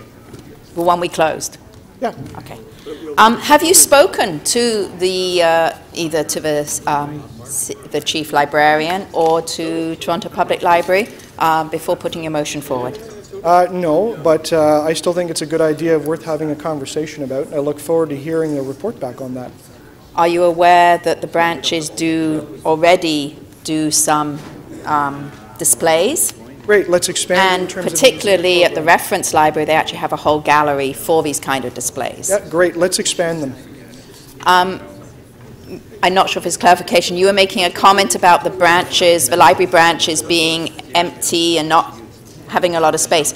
Are you aware that with the libraries that there's so many programs in them right now that being able to move the City Hall branch to across the street would, I'm sure, benefit many, many people, and it would be allowing the library to expand the programs they're doing now because they need more space. I'm not really sure that clarifies the motion. Yeah, I know, I wasn't sure either, but I did ask in advance. Okay, let's just ask questions on the motion, please. So basically the answer is no, you haven't spoken to the library or put the motion. He answered the question. Yeah, and the answer I'd like to give is that I still think that there's opportunity for change and opportunity to change programs, and everybody knows that the library is in constantly a state of flux, and that the libraries that we have today are not going to be the libraries of 10 years from now. And if we've got the space and we're doing renovations, there are opportunities to enhance what we have there. Thank you. So maybe we should speak offline so I can tell you what the libraries actually are doing within their four walls now. Thank you. We're getting way out of topic. I agree. Councillor Carroll, clarification of the motion. Yes, Madam Speaker, Okay, I do want clarification of the motion. I'm having trouble hearing myself think, though, but I do want clarification of the motion. I hope you'll be able to hear my question. I'm having trouble understanding the reason you're directing conversations in these various directions, given that they really are seem to me in conflict of option 3. The report is asking us to adopt, continuing on with the study, based on option 3, which means we've decided that we do want a museum in the museum district on Bay Street, and we want it to include a library. What is the purpose of your motions in that context? Forgive me, I'm not sure I completely understand your question. Well, if you look at option 3, which the recommendation is to adopt, why are we then going off to explore other options if today at this juncture we are supposed to adopt option 3 and continue in that vein? Yeah, so which motion does that speak to? You mentioned the motions. Can you be specific? Well, you're asking us to go out to the university sector, go off to the library, and talk about sending displays in various other locations. Option 3 asks us to do something quite different. So I'm wondering why your motions are placed here today. So several of the options stand alone, right? So having the clerks go and look for some of the artifacts is irrelevant to what's approved. That can just occur. The same goes with the discussion of the... but they're in conflict with the option, so you want us to... I don't agree. Do them instead of the option 3? No, I don't agree with that. I don't know why we couldn't ask the clerks today, tomorrow, any other day to go and figure out where these certain artifacts are. If you don't care about the artifacts and don't support the motion, I'm okay with that. I don't have a problem. I don't see why the conversation with the librarian about opportunities to have physical object displays of items from our archives or items of historical significance cannot occur today, tomorrow, or any other day. But seeing how we're talking about the notion of a museum, I thought it was a great way to synergize the motions together. And I'll be very honest about my druthers. I would prefer that a museum not be included into the program of the old City Hall. I have one other thing. And that this, if I can finish, and that this offers a very, very reasonable way to celebrate our history that we talked about in this chamber. A number of people brought up about the importance of the artifacts that we have. Councillor Holiday, the 3 minutes is almost up. Yes, so I have one more question. I've heard just one last question, but clarification, please. Yes, I would like to clarify the comment, and I think I almost have that clarification. I want some clarification on the comment. You're not convinced this should be on Bay Street. I'm wondering if you're aware of the comments from Lord Cultural Resources, world leader in such matters, that the reason we shouldn't be on the silos on the harbourfront, and the reason this is the exact place is because it sits smack in the middle of a museum corridor, and museums only succeed if you put them in clusters. Thank you. Your time's up. So I wonder if you'd like to clarify why you think that's wrong. That's not in my motion. motion, though. Okay, yes, I know. Yeah, I know, but we're supposed to ask questions on the actual motion, not on the comments that were made. Councillor Ainsley to speak. Yeah, if we can maybe circulate the motion, it would probably help. Councillor Ainsley? Thank you, Madam Speaker. I want to start by thanking all the staff that are involved in this. In the last term, when I was the chair of the Government Management Committee, this concept of doing something at Old City Hall was before Government Management. The Speaker, Nunziata, mentioned it. Facility staff came back with a proposal to turn the entire building into some type of retail space, which they were mandated to go out and look for something, and that was their top option. We heard loud and clear from everybody far and wide across Toronto. Former David Mayor Crombie stood out. We heard from the downtown community. They did not want more retail space in Old City Hall. And I agreed with that, and we sent it back, which is why it's here before us today. And one of the things that always stands out about me for Old City Hall, when I come and go across Nathan Phillips Square to get into this building, you can see tour groups. They're from all over the world. They're taking pictures of Old City Hall through the arches on the pond, the waiting pool, waiting area that's out in front of this building. One of the things that, you know, they understand the significance of it. They see the beauty of the outside of that building. One of the things that they can't do is get into that building. For us to even get into that building, it's mainly used as courthouses. We have to go through metal detectors to get into one of the most iconic buildings in the city of Toronto. So I'm very happy to support the recommendations before us. First and foremost, when you talk about a museum, one of the things that I mentioned at Executive Committee, the historian in me that's seen firsthand, and I invite many of you to go and see, is the archives in the city of Toronto. You can look through a glass window and see a 5-story storage area from floor to ceiling full of thousands of cardboard boxes which hold our history. The other warehouse that we don't have any access to, it's publicly closed. It has so many important artifacts within the city of Toronto that have a great value to our history. Our archival staff, heritage staff, don't even want to tell you where that warehouse is. I'm sure everybody here has seen Raiders of the Lost Ark. You see the last episode where the wooden crate with the Ark goes off into the Netherlands of a huge warehouse full of crates. Envision another warehouse in the city of Toronto that we can't see that's full of, that looks just like that, but with no crates. Because we have so many artifacts and pieces of our history that are valuable to our heritage. They're not in crates, they're not in boxes, but they need to be seen. There's been comments about, you know, we probably can't afford the $16, you know, there's not a business model for it. We have so many historical artifacts. We could rotate that through on an ongoing basis in the center of our city. One of the motions I had passed at the Executive Committee was that we look at a partnership or get feedback from many of the major Canadian museums, the Art Gallery of Ontario, the ROM, maybe even looking at the Guggenheim in New York City. There's lots of potential to make that business model work. And it's not just about a museum. We're talking about a Toronto Public Library, one of its branches in Old City Hall. The branch that's downstairs now, many of you might not know, when this building opened, that branch was 20,000 square feet. Currently, it's been whittled down to 5,000 square feet. The branch downstairs, we have 100 branches in the city of Toronto. The branch downstairs, I think staff might have mentioned it, it's the 13th busiest branch in the city of Toronto. And our downtown colleagues will tell you, and we all know as the population increases here, Toronto Public Library branches just aren't about taking out books. It's using computer space for after-school programming, for studying, for homework. Each and one of our branches has display space. You can go to the Toronto Reference Library now. We have an ongoing rotational display of the visual artifacts and the history of our city. That'll be incorporated, I'm sure, within that branch. It'll continue to be done within our branches. And the last component of Old City Hall being turned into a wedding chapel, I'm sure we all know, we've all seen instances of wedding parties wandering around the rotunda trying to figure out how to get to the 3rd floor of this building so they can get married.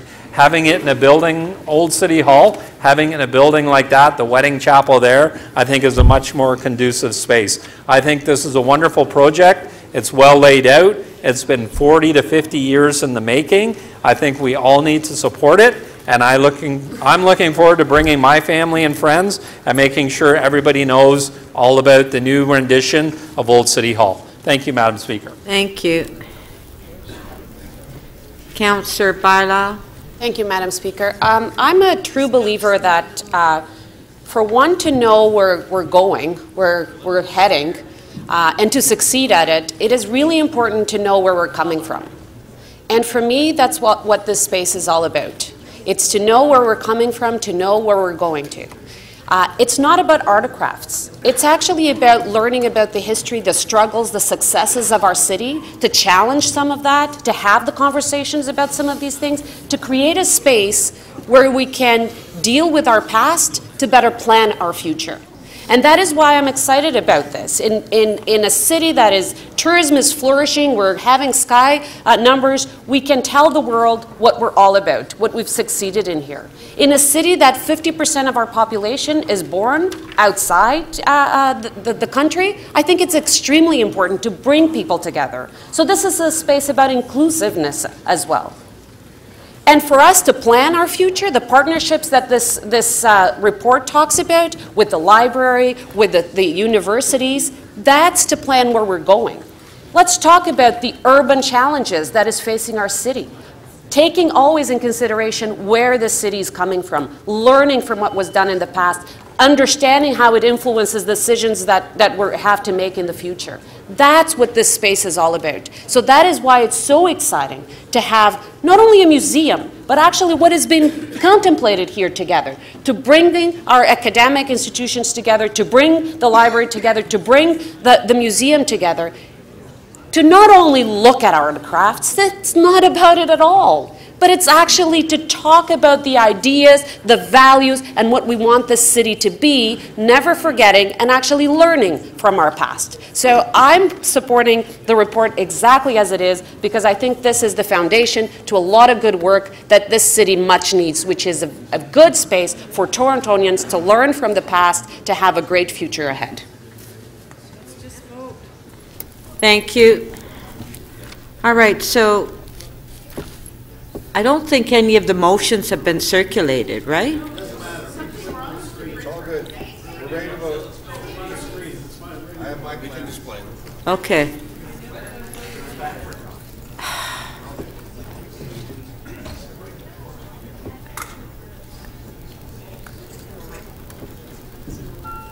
It's off. Yeah.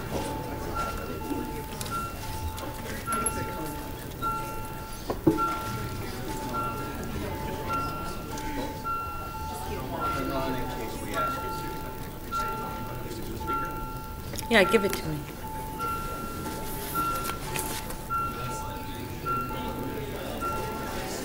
In order. In order?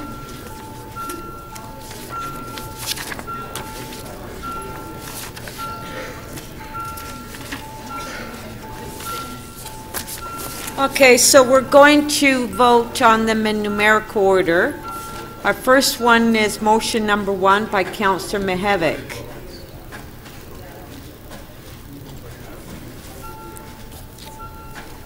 Recorded vote? Yeah, recorded vote.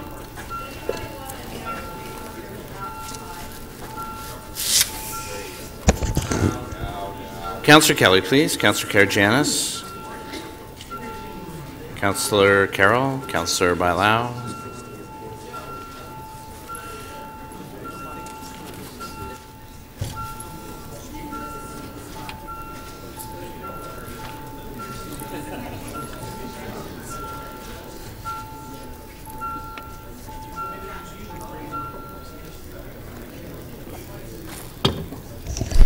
The motion carries 34 to 4.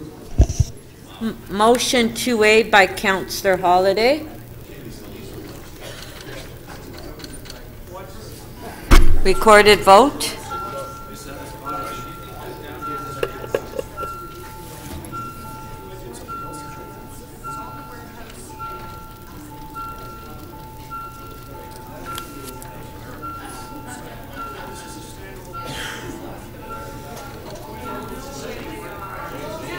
No, we don't know where they are.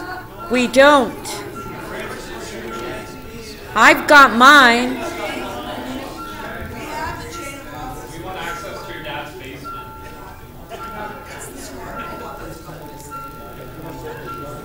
Councillor Kelly, please. Councillor Karygiannis.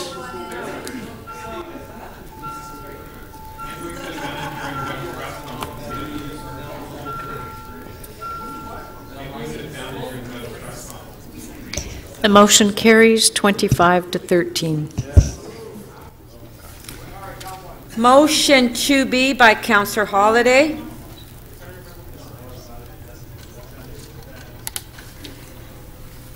Recorded vote.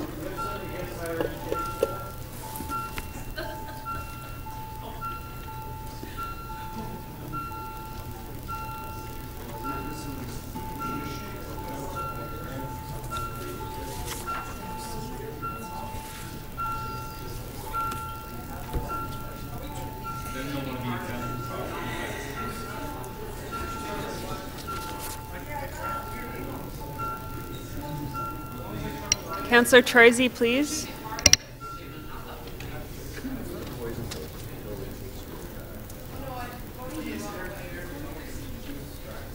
The motion does not carry. The vote is 9 to 29. Motion 2C by Councillor Holliday. Recorded vote.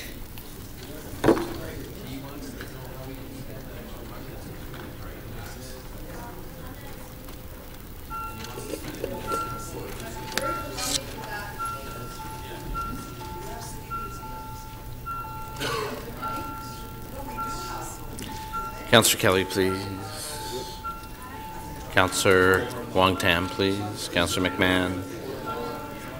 Councillor Shan, please. Thank you. Councillor Fletcher, please. Councillor Crisanti, please.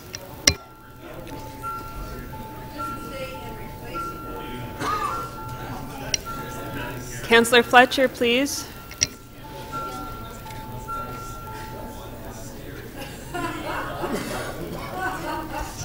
The motion does not carry. The vote is 9 to 29. Motion 2D by Councillor Holliday.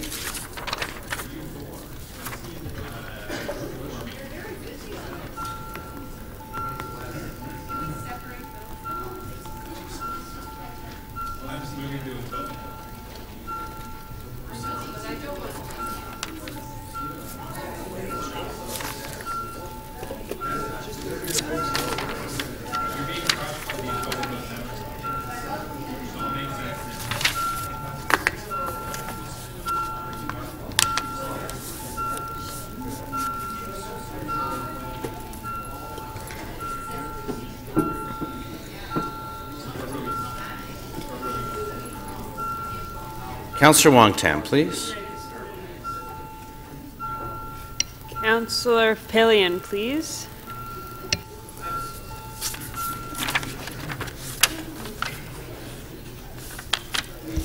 The motion does not carry. The vote is 17 to 21. Item as amended. Recorded vote.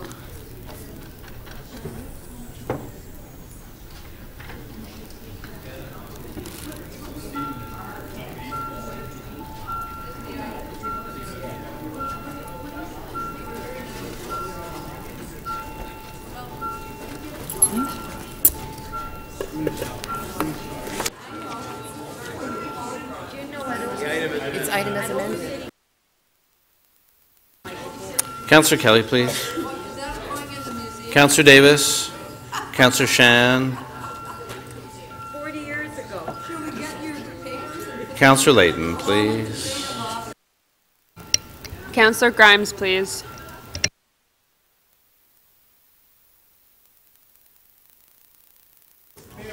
The item as amended carries 35 to 3.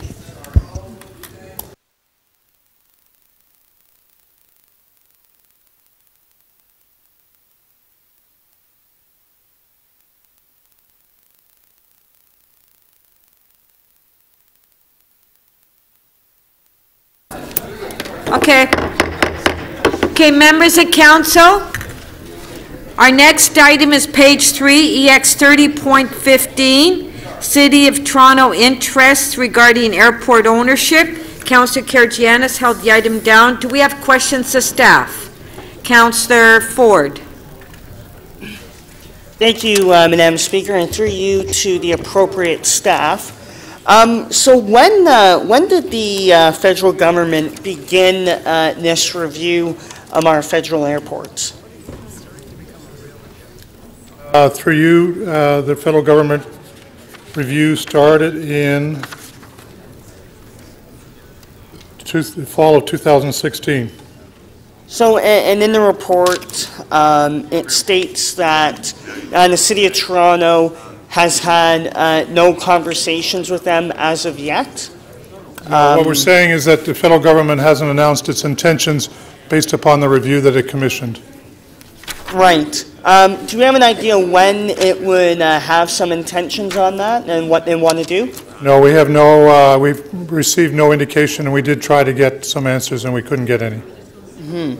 And then in the report it asks that the federal government consult the public. What is the scope of our request there? Does this be the City of Toronto in general, certain neighborhoods? It would be all stakeholders, all residents, all individuals that have an interest in it. We would request the federal government to do a thorough consultation with all of those groups. And obviously, you know, Pearson is in the middle of a number of municipalities, so we'd assume that they would likewise, because the FCM has made the same, we're doing the same thing as the FCM has recommended. Right. Now, in terms of Toronto Pearson, which of course affects the City of Toronto the most, I guess if they were to move down the road of privatization, and I guess this is very hypothetical, then it would be the operations of the airport. Do you have any sense that they're looking at, you know, it would still be retained, the regulations through Ministry of Transportation and NAV Canada? Those regulations, NAV Canada, for instance, would exist. There's some countries have even sold their navigation systems, but I don't think the federal government is looking at that option. So operations would, regulatory approvals and controls of airspace, et cetera, would remain in public hands, is my understanding. I do not know what their plans are with respect to ownership of the land. Some airports around the world, the land itself is also being sold. Okay. Thank you very much. Thank you. Councillor Holliday, questions? Yes, thank you, Speaker. Through you to the GM. Pearson Airport is adjacent to Ward 3, and in fact, it spans almost two watersheds, the Etobicoke Creek and the Mimico Creek. It's so large. And it shouldn't be any surprise that the concerns around the airport and its operations have quite a breadth in my community. The report speaks a lot to the economic concerns of the airport and the municipality, but I wonder, General Manager, if you could assure me that in our consultation as a municipality with the federal government, that the scope of concerns is very, very wide with respect to the airports and the effects of any sale that they may have. I agree totally with you, Councillor. When they changed some of the flight patterns a couple of years ago, right, we had lots of complaints from Leaside, for instance, South Etobicoke, other places, quite a ways away from this, from the airport that hadn't been used to having jets fly over them. So well aware that the airport has impacts residents all across the region. And is it conceivable that should an airport move from being at least let's call it a publicly owned body, because it's I think Pearson is a corporation, but it's the shareholder still the government. That's right. Without share capital. That if it moves to something like a private entity, that may change the relationship and maybe its exemptions from certain laws. So what I'm getting at, do we have sort of bylaw concerns with respect to noise and pollution that might have a different relationship with a private owner? And are we going to include those kinds of concerns in our conversation? We would include those kinds of concerns. They can go both ways, Councillor. Yes. Because private organizations have sometimes more constraints that the city can put. It's hard for us to put constraints on a federal government. Exactly, So, that maybe there is opportunity for us to... By the same token, they may have other freedom. We don't know what would be involved in the negotiations between any investor group and the airport. So that's why we think a huge amount of consultation is needed before any decisions are made. And just to confirm, I think Pearson, Toronto Pearson actually somewhat partially resides within the 416. I think a little piece of it is over our border. 0.06% of the land is inside the city of Toronto. And that makes it a going concern of the city and subject to our bylaws and noise bylaws and all of those things that relate to industrial operations. And in addition, is there contemplation to bring Toronto Water in on the conversation? Because I know that they have a phenomenal stormwater management facility that empties into the creek system that goes into this city. And you know, it's quite amazing to see it, but we want to make sure that the management of stormwater continues really well. I can't speak for Toronto Water, but I do know they work very closely with surrounding municipalities on matters such as stormwater treatment and flow, as well as watershed management. And I take it you're the lead, you will be the lead division on these conversations, am I correct with that? And would you include people like Toronto Water and MLS into your consultation? We would. This report was put together in cooperation with the City Manager's Office, just to underscore your point, Councillor, that involves many different divisions. Okay, and so I guess I could rest assured that you don't need any additional council direction to keep your scope of concerns and consideration really wide. It's always wide. Fantastic. Thank you very much. Thank you. Are there any further questions? No. Oh, Councillor Mihevc? Yes. I think Mississauga has, quote, landed its plane on the issue of ownership of the airport. Are you familiar with its position? I believe they came out in favor of no private ownership. Yes. Is there a reason why we would not want to follow suit with them? I think there's a lot of factors to be influenced. They receive a significant amount of money, and so the priorities for them, I think, were very clear. Ours are more complex because we don't have an overarching taxpayer. In our case, we get less than $200,000 in PILTs. There are many different components to this, and we felt that the Federation of Canadian Municipalities was the most prudent approach to take at this time. Okay, thank you. Okay, thank you. All right, Councillor Karygiannis, you held the item down. You speak. Chair, I'm moving staff recommendations. Okay. Are there any further speakers? Okay, on the item, recorded vote.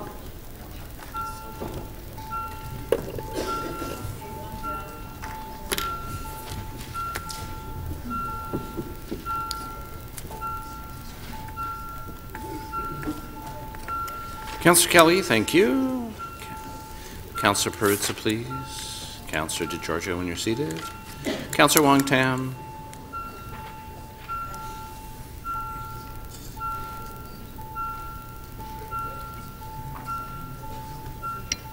Councillor DiCiano, please.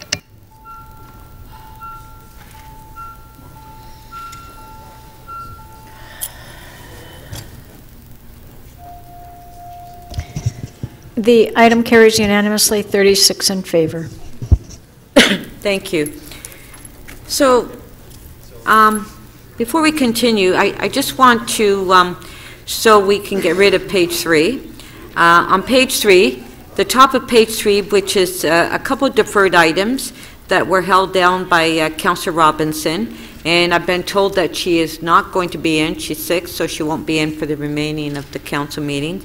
So I would like to deal with these two items. Now, the PW 23.3, Yellow Creek, I believe that Councillor Wong-Tam, that you had some motions that you had drafted up at the last meeting. So did you want to take carriage and move your motions? Yes, Madam Speaker, happy to do so.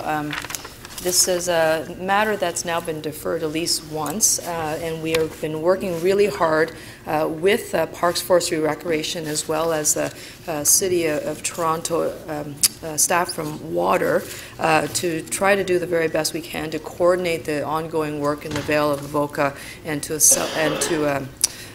make sure that we take a look at it from a very comprehensive model of inventory, making sure that any type of existing infrastructure that may be in those lands, we are going to document very carefully. This is all part of a much larger geomorphic systems master plan, environmental master plan, and I can tell you that Councillor Matlow and I have had numerous conversations both with the community and with city staff, and I think we've actually come to a very good resolution. I want to thank staff because without their support and their ongoing patience with us, because it is such a very important piece of the with us and the community, and us with them, to be quite honest, because we both had to learn how to make sure that the very best of citizen stewardship and activism was going to inform a process that was going to be very complicated. And I think that hopefully moving forward, Madam Speaker, what we'd like to do is be able to enhance the ravine restoration and much of the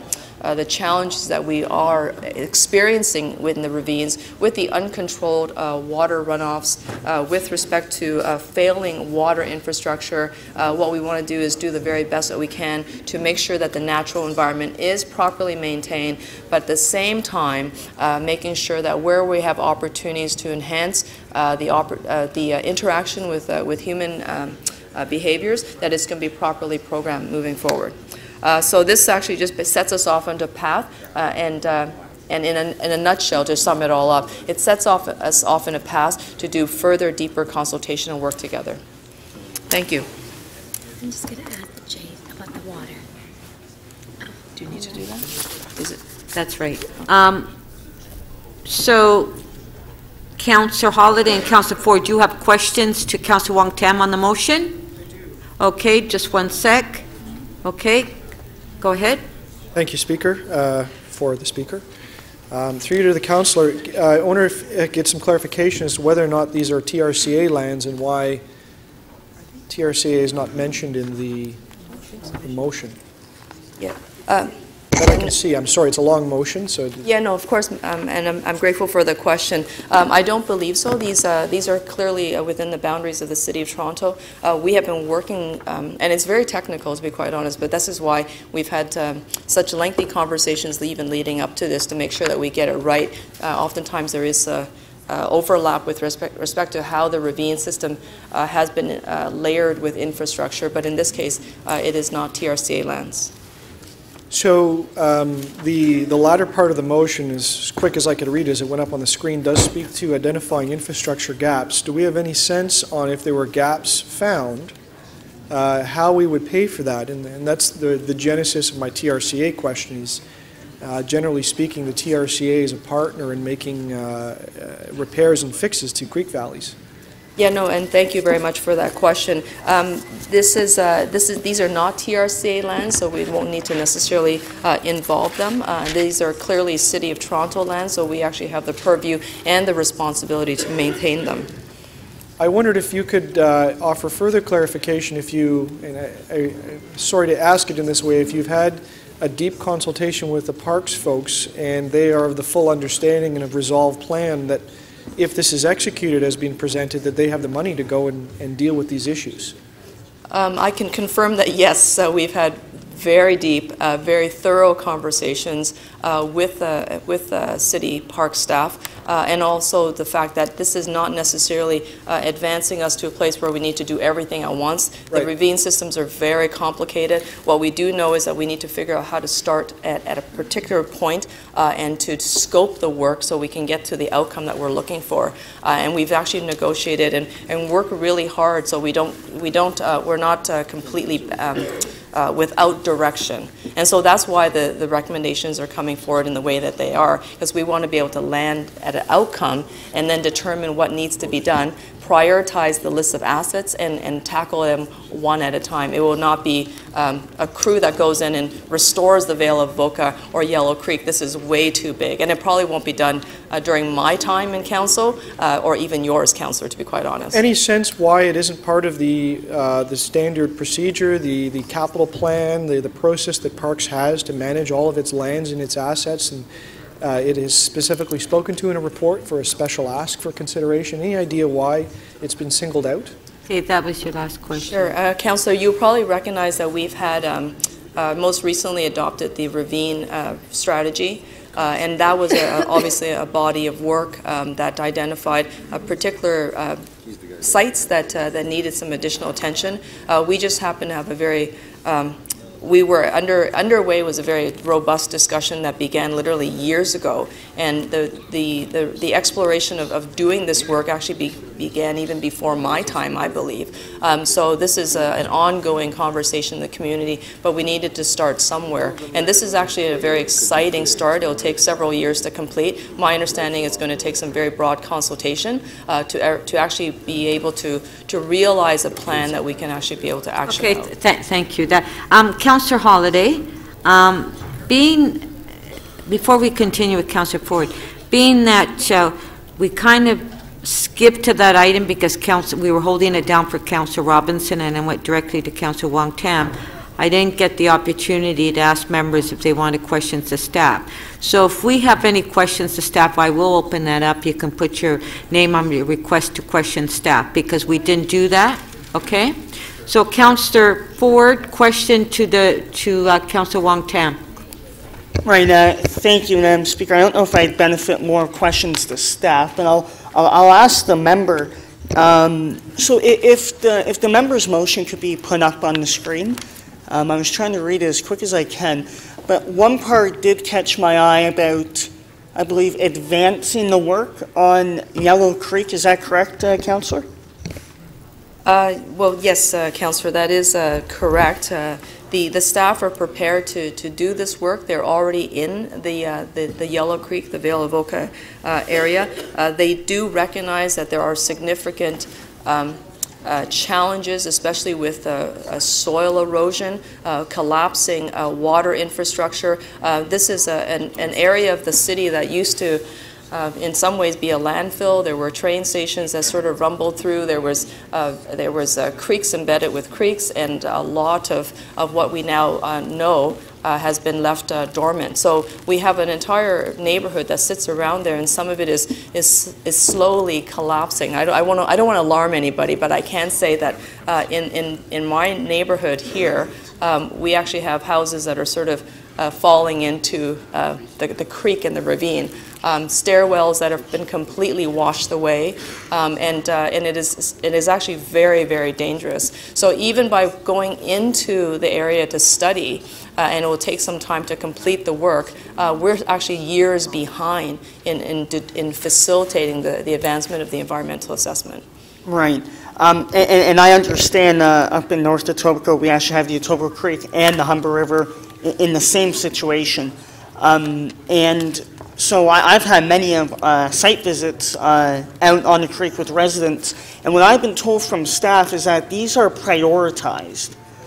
In the motion, you are advancing this. Have staff shared that concern, or why wouldn't that be? Yeah. Maybe you should ask staff that question. I think that's appropriate. So put your name under request to question staff, and let's go to Thank staff. You, Madam Speaker. Okay, I think that would be easier. All right. So, Councillor Holiday, questions to staff. Yeah, thank you, Speaker, and hopefully this will be quick. If I can just ask Park staff to comment on the necessity of the councillors' motions and why they are different than that of the committee and what the impact is. I take it that, well, the report says that you've got a plan for all of the ravines, and is this somehow throttling things ahead, and is that equitable for all the other ravine needs in the city? So through you, Madam Speaker, as Council is aware, we have not yet reported back on the implementation strategy and the prioritization framework for the ravine. The work in this motion, and Councillor is correct, we have worked with her extensively on the wording of it. And you'll note that item 3 in the motion does speak to the ravine strategy and reporting back as part of that. I can confirm we don't have a capital budget allocated towards this project yet. The work that is described in the motion is work that will be undertaken at some point in time, regardless of where it's prioritized in the ravine strategy because of the importance of the work.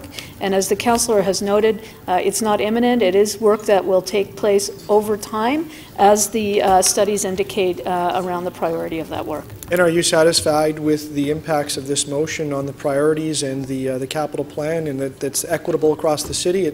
I believe through this motion we will be able to incorporate this project, Vale-Avoca and Yellow Creek, with the implementation of the ravine strategy in the appropriate prioritization of the other work that we're also considering. Thank you.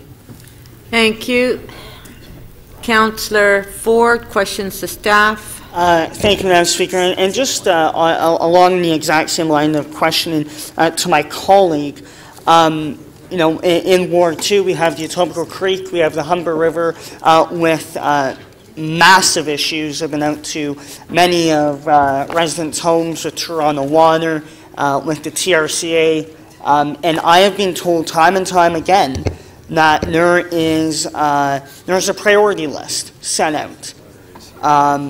And I see that we are advancing work on another part of the ravine watershed in the City of Toronto, and I want to understand why, and is that staff endorsed? So through you, Madam Speaker, the geomorphic study that's indicated in this motion is work that is already planned through the leadership of Toronto Water.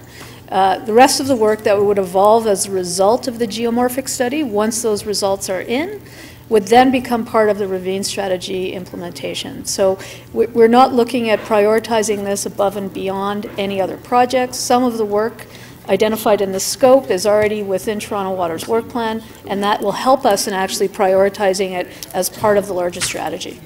And I'll use this opportunity to ask staff, if appropriate, that other ravines in the city, when is there a timeline on restoration and the work that's being done similar to Yellow Creek?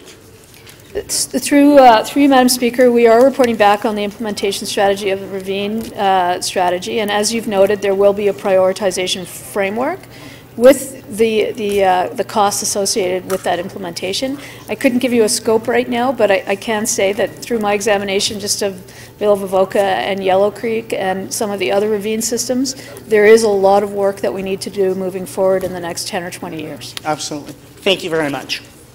Thank you. Councillor Matlow to speak. Thank you, Madam Speaker. I want to acknowledge that this process was really, in my view, a reflection of the best of representative democracy, because it really was from the citizens up. And the communities, led by the local ratepayers associations, engaged Councillor Wong-Tam, along with myself, in an exercise to show us what challenges they saw. They showed us directly where they had safety concerns, erosion concerns, maintenance concerns in the Vale-Avoca, along the Yellow Creek. And then it was really up to us as their representatives, with Councillor Wong-Tam in the lead, to engage city staff as their liaisons and their advocates to then ensure that the work that should be done is done. What was very clear to us was that staff's responsibility is to be equitable across the city. I believe that any attention that we receive to the Vale-Avoca should also be given to challenges in Ward 2 and elsewhere. The reason that this is a standalone item is because of the community engagement that we responded to. It doesn't mean, though, that this isn't part of a ravine strategy to address Toronto's ravines, no matter where Toronto's ravines are. If there is a safety concern, it must be addressed immediately. If there's an erosion concern, it must be dealt with before, as Councillor Wong-Tam said, we see homes fall into the pits. Where there is maintenance and aesthetic improvements that should be done, we need to work on that together. But that's what this is all about. And I just want to commend staff for the work they're doing both on the Yellow Creek, but also on a ravine strategy Personally, as an avid user of the ravines, as a walker myself, I really am passionate about where we're going with this, and I really respect and appreciate the work that they've done. And I also want to acknowledge Councillor Wong Tam, who has skillfully navigated these waters to ensure that the voices of our collective community in Midtown Toronto have been heard and the specific issues were addressed. But again, I just want to reassure my colleagues that this is about addressing those concerns. It's not about, you know, jumping a queue or any of that kind of stuff. And you will see we will be here with you as you advocate for the challenges in your communities, certainly. Thank you. Councillor McMahon to speak. Morning, collegial colleagues. I just wanted to, haven't said that for a while, so I thought we would start off in a positive manner. I just want to allay any fears. Councillor Robinson had held this item. She wanted to do some discussions with Lou DeGeronimo, Toronto Water, King, and all is good.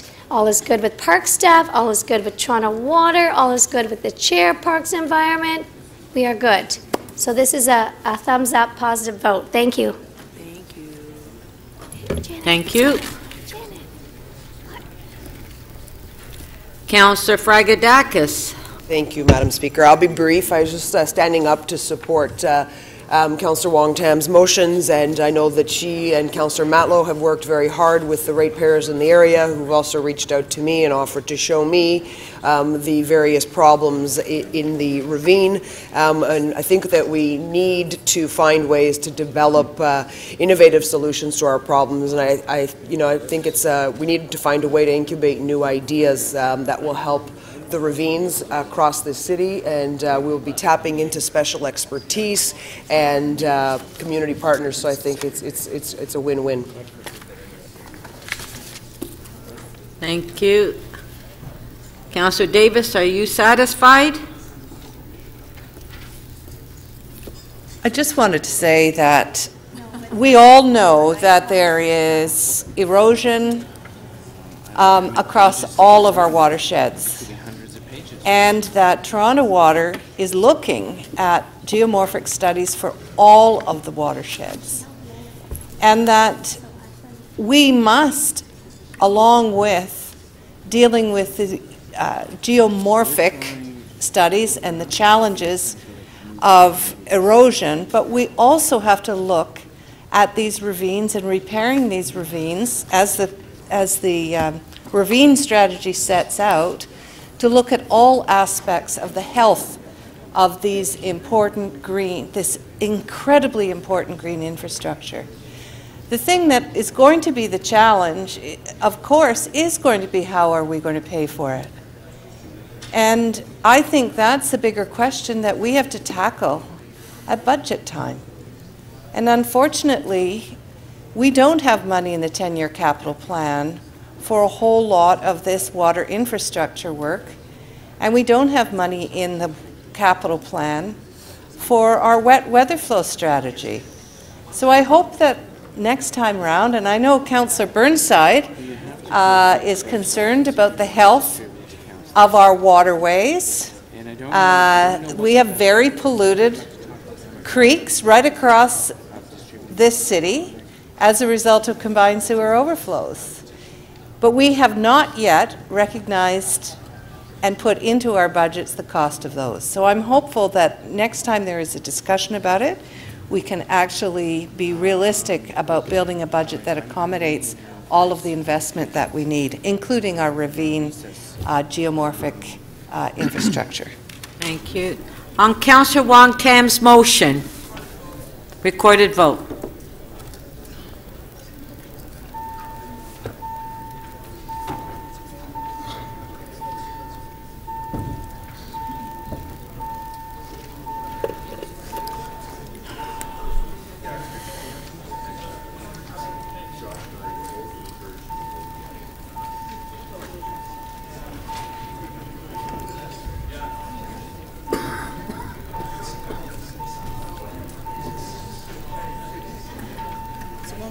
Late. Maybe we should set a time specific for Jenny. Councillor Karygiannis, please.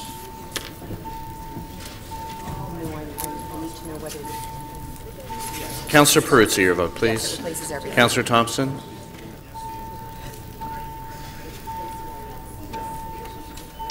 Councillor Ford, please. Thank you. Councillor Perruzza, please.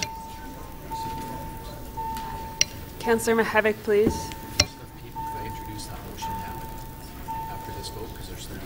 Do they have it? Yeah, Yeah. I think so.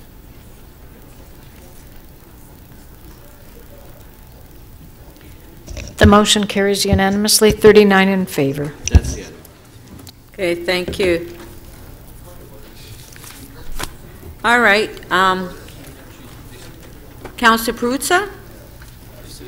Just on the agenda here that I should have declared a conflict of interest with item EY 27.1 on page 5 of the blue sheets.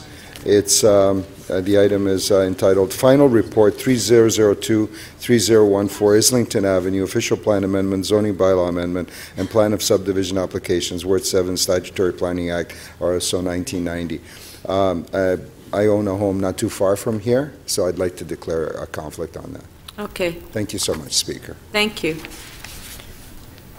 All right. Councillor, are we ready for Councillor de Beermaker? No.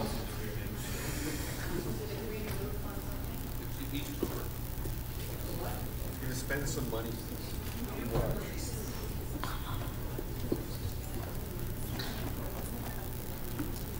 Okay.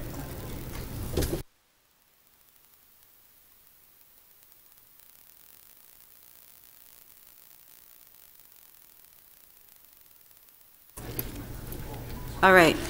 So our next item is on page 3, EX 20.33, costs of preventing information being released at Toronto Hydro.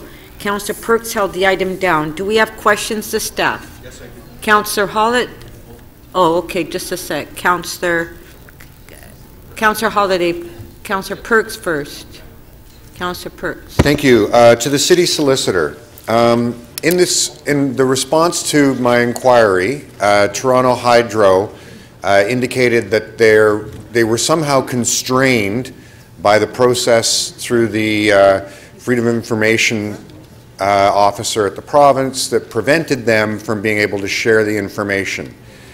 As we're the sole 100% shareholder, does that constraint mean they can't share that information with us? Yours? Through you, Madam Speaker, I don't believe so. The information, however, might be provided on a confidential basis, and we would advise as to whether that could be disclosed publicly. I expect not, although I haven't In respect of other efforts to get information from them, they've said that there's some constraint in business law and that they're a corporation and therefore they can't share information with the City of Toronto. They're 100% shareholder. Do you agree with that assessment? As the sole shareholder of the corporation, council can request and is entitled to receive information from the corporation. And is entitled to receive. And there are also mechanisms within the existing shareholder direction that establish a process for receiving information. So our existing shareholder direction to them establishes a process by which we can get information like what's requested here. Yes. Thank you very much. Is there anything in law that I'm unaware of relevant to this request that would prevent them from giving us this information? Now, of course, I haven't seen the information, so I can't comment in detail, but as a shareholder, council should be entitled to information from the corporation. And it may be, however, that council must keep that information confidential. And again, we'd have to look at the information and advise at that time. Thank you. I have a question to the city clerk. Under our administrative inquiry process, Toronto Hydro is not covered, and they gave us what little they did give us on a voluntary basis. But if council asked directly, That's a different process, and it's not like the administrative inquiry where they're not bound. They are bound if council asks. Is that correct?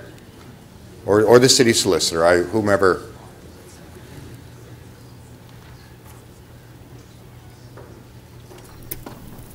So an administrative inquiry and a shareholder direction requesting information are completely different things. Completely different things. Thank you very much. Those are my questions. Thank you. Councillor Holliday, questions? Thank you, Speaker. And I just wanted to just further a bit more what Councillor Perks was asking about, specifically with the solicitor. Solicitor, I wonder if you could just confirm the shareholder direction is the main interface between council and this corporate entity, and it provides a lot of information about how we interact with that entity. Am I correct? Yes, that's correct. Layman's terms, that's what it is. So what the shareholder direction you alluded to does make provisions on a process to access information, which is different from the administrative inquiry. I wondered if you could elaborate on what the shareholder direction tells us as council that we have to do when we'd like to have information. There is a section in the shareholder direction that, and it's really two-pronged. It contemplates a direct request from council to the board. Okay. Failing which, council can request one of its authorized representatives, and in this case, it would probably be the CFO, given the nature of the information, to obtain the information directly. Okay. Now, in this case, should council choose to request the information, I would recommend the direct request supplemented by a direction to an authorized representative to seek the information. And I would also add a direction that that individual review it with the city solicitor and report to council, so that we can look at the nature of the information. So at this juncture, we haven't actually made a request of Hydro in accordance with the procedure that we have prescribed to us. There's no shareholder direction specifically addressing this, and there have been no follow-up directions to an authorized representative under Article 9 of the shareholder. We haven't taken the step, but the shareholder direction, the document, does lay out the process for that, and if I've got it correct, City Council would make a request of the board to get, as our connection point to the corporation, a request of the board to give us the information. Yes. That's what it says. And failing that, there are some other steps that we can take that we can explore at that point in time.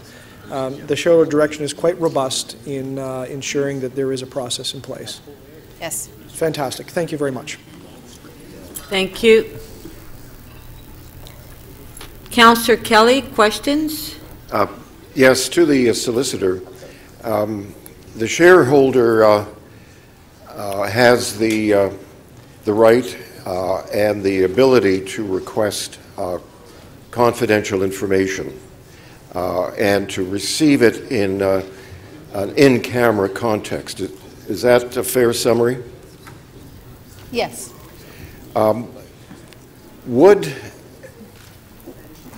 Would it be important, or would it be, I'm trying to, if a member of council heard this information in camera, would that person or collection of councillors be prohibited from communicating that information to the public? The shareholder direction does include confidentiality clauses. We would have to look at the information itself, though, before I could provide more fulsome advice on that. But it does contemplate that the shareholder will receive certain information in confidence and maintain the confidentiality. Generally speaking, corporations like to keep information confidential for business reasons. If a member of this council heard information in camera and went public with it, would that person be susceptible to a lawsuit claiming damages? It would certainly be a violation of the Council Code of Conduct. Without looking at and analyzing the information, I can't comment further on whether there might be other consequences for that individual. Or there might be the potential for that. I certainly couldn't rule that out. Thank you. Thank you. Are there any further questions? No? Councillor Perks, you held the item down. Thank you very much, Speaker, and thanks to the legal team. I know that they've done a lot of work to make sure that they've dotted their I's and crossed their T's on this one. This is very simply a matter of public confidence in government and public trust. I've been surprised at the number of people who have got in touch with me since I filed this and a previous administrative inquiry, who are just flat shocked. Sorry, Councillor. Oh, I have a motion. My apologies. Okay. My apologies. I'm just moving that City Council direct Toronto Hydro Board to provide the information requested in administrative inquiry, and it's numbered. So, as I was saying, a surprising number of people have approached me in the last few months as this issue has been working its way through our process. Just surprised, utterly surprised that an agency that we own 100% of isn't giving us this information. And you know, we've done our due diligence as a council, and I thank the other members for the questions that they were asking of staff as well. We have the right to this information. And we, as the stewards of that organization, which of course holds public money, have the right and the responsibility to know how that public money is being used. I think it's very important, both on the substantive issue that's here, but also on the broader issue of public policy and trust in government, that we send a clear message to the Toronto residents who are paying electrical bills that we are watching how that money is spent, and that we won't be told no, and that we are taking our duties as the elected government of this city and the owners of Toronto Hydro seriously. So I encourage you please to vote for this motion. Thank you very much. We have a question. Councillor Fletcher. We have asked for this information previously. Is that correct? So the genesis of all of this is that some months ago, I believe in December, I filed an administrative inquiry asking for them to disclose how much money was spent preventing or fighting freedom of information requests from a Toronto media outlet. Council, when that came to council, council decided not to just receive the response, which didn't give us the money, but instead to send it to executive. At executive, the members of the committee voted to send it on here.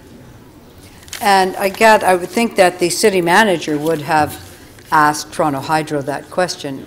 So the process, been denied. The process when we file an administrative inquiry and one of our agencies is named, is the inquiry goes to the city manager, and the city manager then asks the responsible party at the agency. That's what happened in this instance. The city manager asked for the information from this, the CEO of Toronto Hydro, and Toronto Hydro, you know, as you can see in the response, didn't feel that they had to share it with us. So given the fact, I'm just trying to understand your motion, given the fact that our city manager, on behalf of the shareholder, asked for that information. Well, we didn't make a formal request as That's city right. council. That's the important distinction. As the city manager, he simply asked, and they may have felt that they don't really need to give that to him because he doesn't have the authority of the shareholder. So what your motion would do, it would give the city manager the shareholder authority to get that information. That's Am I right? That's right. When a member of council files an administrative inquiry, that's that one member of council asking a question. So there was no need. They did not have to give that to the city manager. No, they didn't. That was their option. It was at their option. But once the from what I've heard from the city legal team, and I've talked to them extensively about this matter offline, there is absolutely no reason in law that would prevent Toronto Hydro from giving that information. That. It's just, but there also is something in the shareholder direction that compels them to give us information. So when the shareholder asked, it's not a question of maybe I will, maybe I won't. It really is a requirement at that point as the shareholder. That's my understanding, and that's what legal has told the you. city solicitor just told council. Thank you. Thank you.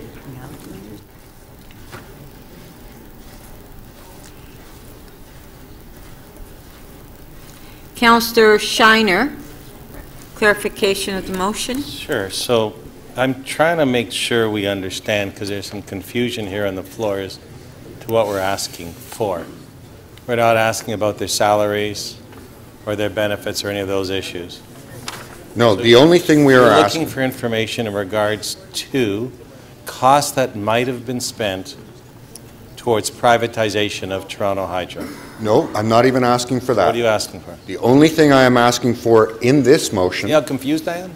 The only thing I am asking for in this motion is for Toronto Hydro to tell us how much money they have spent on legal fees fighting a freedom of information request, opposing a freedom of information request from a Toronto media outlet asking some questions. I'm not in this motion asking for the substance of the original freedom of information request. I am just asking how much did you spend on legal fees fighting that freedom of information request. What was the freedom of information request? I don't have the whole thing in front of me, I'm sorry. The general nature of it was? The general nature, in my understanding, was money spent on consultants having to do with the potential privatization of Toronto Hydro.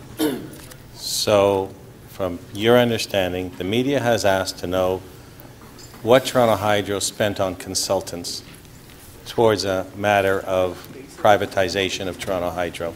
Yes. And Toronto Hydro, to this point in time, has fought them by saying no and gotten legal opinions to fight them. Legal opinions and legal representation, I believe from outside counsel, but I'm not absolutely certain of that. So and I want to know if they have retained outside counsel and spent money on it. So help me with my memory. Yes. Toronto Hydro was looking at privatization. If they were... Well, there have been reports in the press that they were. Let me finish. If they were, do you recall them ever requesting of Toronto City Council for as the shareholder to even go down that road to look at privatizing any of it? I don't believe there was ever a direction. I do believe, though, there have been, not recently, but in the last term of council, I do believe there was discussion of perhaps monetizing assets, the remainder of our stake in Enwave and Toronto Hydro, but that was 6 or 7 years ago. So I don't believe there's ever been any direction since then. I'm trying to understand the rationale behind the request, because I believe the request is about money has been spent on an initiative that was not endorsed by the shareholder. Okay, that was your last question? You absolutely could describe this request that way, yes. Thank you. Councillor Pasternak, clarification of the motion? Yes, thank you. Hold on just a sec. Thank you, Madam I'm going to clear the Speaker. screen. Okay. I guess you sort of partially answered it in the last line of questioning, but if it's outside counsel, getting the information would be fairly easy if they're willing to share it. But inside counsel is another problem. How would you get the numbers if it's buried inside a legal department, and that's usually a sunk cost, and that's why organizations And if the response from counsel. you're quite right. If the response from Toronto Hydro is we've done all of this using inside counsel, and that's just a cost of doing business, then I will be satisfied with that explanation. But I am of the opinion that outside counsel has been retained and that considerable public money has been spent.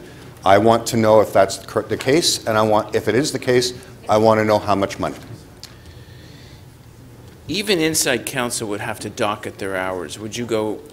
Would you go further than? If I would, if council endorses this motion, then absolutely, that would be one piece of information Toronto Hydro could provide us that would be very helpful. Thank you.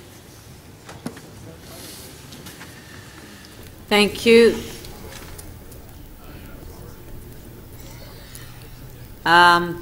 Councillor Holliday to speak. Thank you, Speaker. I have a motion that I wish to have placed. That City Council refer the item to the Toronto Hydro Board of Directors for further consideration in accordance with the established shareholder direction. And if I can elaborate a little bit about that, I've got the shareholder direction in front of me. It's section 9.3 for those that care to look it up, and specifically section C. The shareholder direction is our interface with the Toronto Hydro Corporation, And in there are mechanisms that allow council to access information in the way that we've been talking about today. Very specifically, Section C talks about City Council assigning a representative. But City Council takes that step only after making a request by City Council to the chair of the corporation. I don't think we've done that so far. There's been an administrative inquiry, but there's been some back and forth that's gone on. So my motion is simply following the prescribed directions that are in the shareholder direction. You know, we have processes built up. I don't know why we would want to deviate from them. This, I believe, is in accordance with exactly what the shareholder direction is. I don't think anyone has gone over to the board and asked them to provide the information, and that's what my motion right there is to go and ask the board to provide the information. If council's not satisfied with the answer, then it has mechanisms right here in the shareholder direction. The solicitor commented on that when I asked the question. She said there are mechanisms in there. Very specifically, if you want to look up the shareholder direction, it talks about appointing a representative that can go and inspect the documents. I believe that this is the correct motion to be placed. Okay. For Councillor Perks, do you have a question for him? No, I have a point of order. Okay, point of order, Councillor Perks. On a point of order, Speaker, I'm going to need you to rule for me on whether Councillor Holliday's motion is redundant. In his remarks, he stated that the effect of his motion would be council asking for the information. The motion that I moved is council asking for the information. So if the way Councillor Holliday described his motion is accurate, it's exactly the same motion in effect as mine. If that is not the case, if this is instead a motion that refers it and does not create a direction from council, that's fine. I'll have the fight about not supporting Councillor Holliday's motion. But I need to understand from you if the effect is identical, in which case his motion is redundant. Okay, thank you. I need that before I ask questions. Okay, Councillor Carroll, do you have? Well, not yet. Hmm?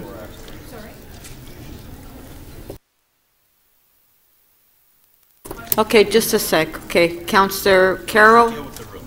Okay.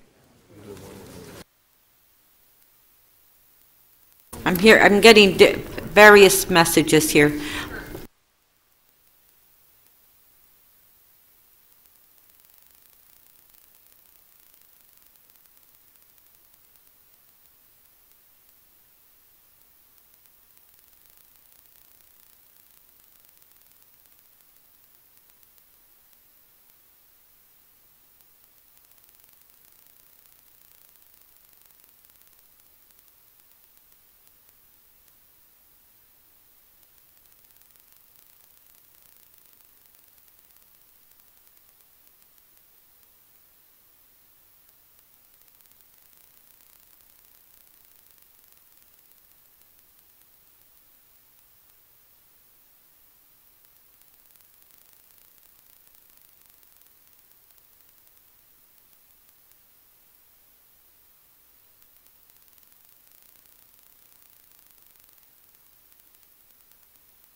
Councillor Perks?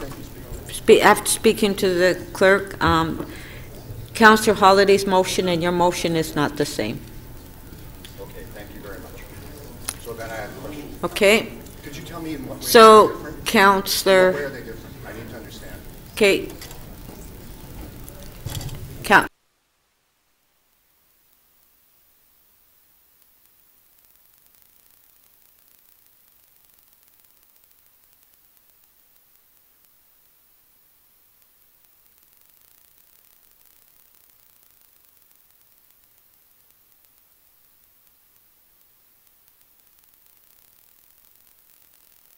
Clerk to comment, please. The motion that was placed by Councillor Holliday is a referral motion. It is not the same as the motion that Councillor Perks placed, which is simply a direction to Toronto Hydro Board to provide information. So one is a referral, and the referral motion would be placed first, depending on the outcome of that vote. Yes, it is possible that motion number 1 would be redundant or not. Okay. So, Councillor Perks, you have a question to Councillor Holyday. So, Councillor Holyday, you've just heard the clerk state that what my motion is a request of the Board of Directors of Toronto Hydro to provide the information. That's in accordance with, and as the City Solicitor said, our process. No, why are you trying to refer it away? No, I didn't. You've just spoken incorrectly, Councillor Perks, with the greatest respect. You mentioned that that is a request of the Board.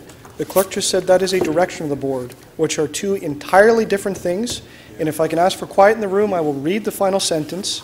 Or through a request from City Council to the Chair of the Corporation. That's what the shareholder direction says.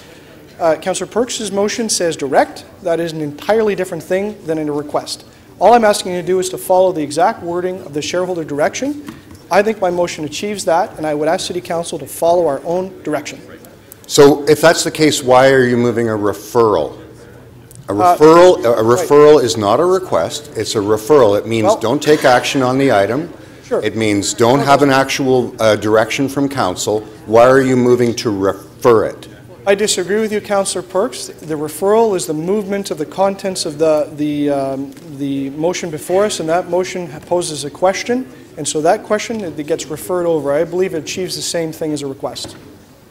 Unbelievable. Thank you. Councillor Carroll, clarification? Just to be clear, you're answering the questions now, and you've reviewed the shareholder direction because currently you sit on the board. Yeah, I have it right here in front of me if you'd like to see it. Right. So, but you don't write our shareholder direction every year. I think it's the same as when I was on the board and some others. We ask the city manager as our agent to review and update the shareholder direction every year. Yeah, I'd say. That's still the case, isn't it? I wouldn't know because I'm not. That is still the case. As our agent, he writes the shareholder direction, does he not? I mean, that's a better question for the solicitor and the people to look after Councillor Carroll, it's just asking a member of the Hydro Board just to make sure that that's still the case. But that's not clarification of the motion. Okay, well, I'm getting there, Madam Speaker. No, but you're not. You're supposed to ask clarification of the motion, not you're getting there. That's the rule. Okay, here comes one that is exactly clarification of the motion.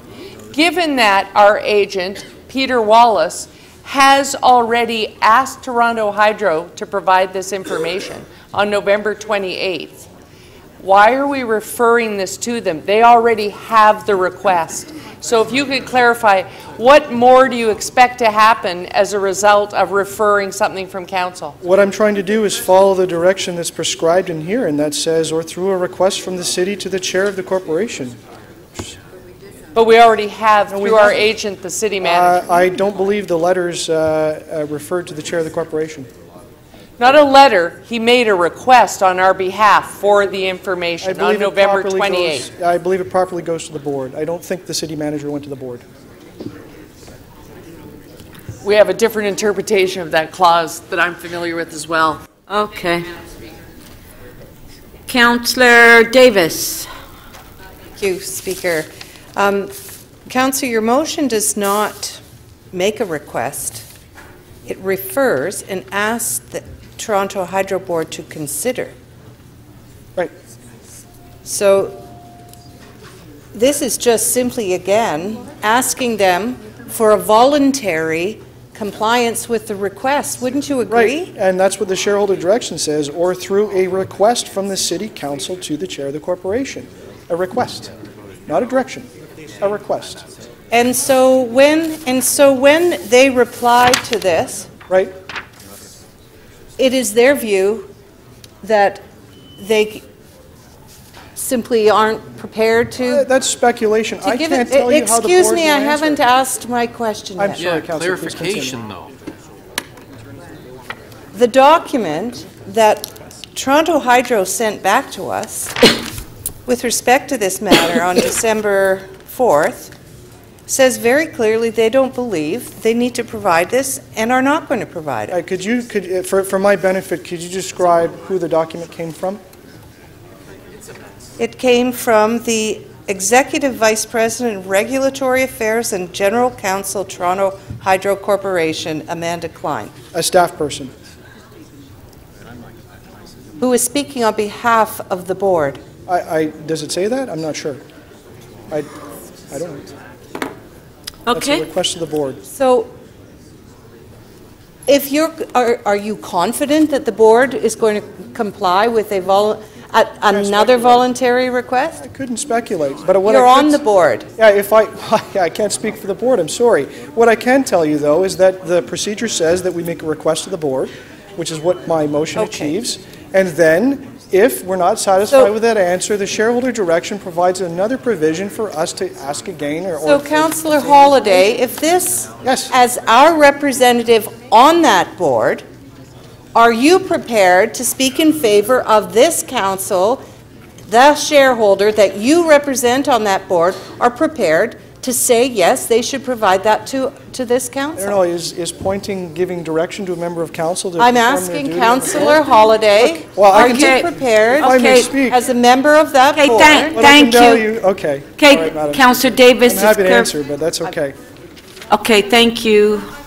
All right. No, as clarification, the councillor has answered the question. Councillor Shiner, clarification of the motion.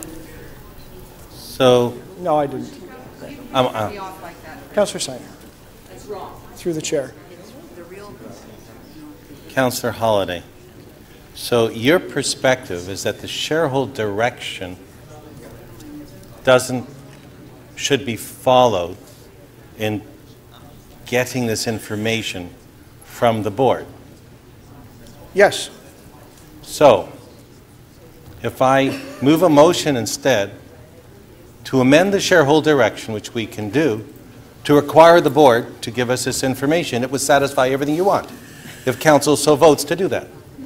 It would be a shareholder direction to provide the information.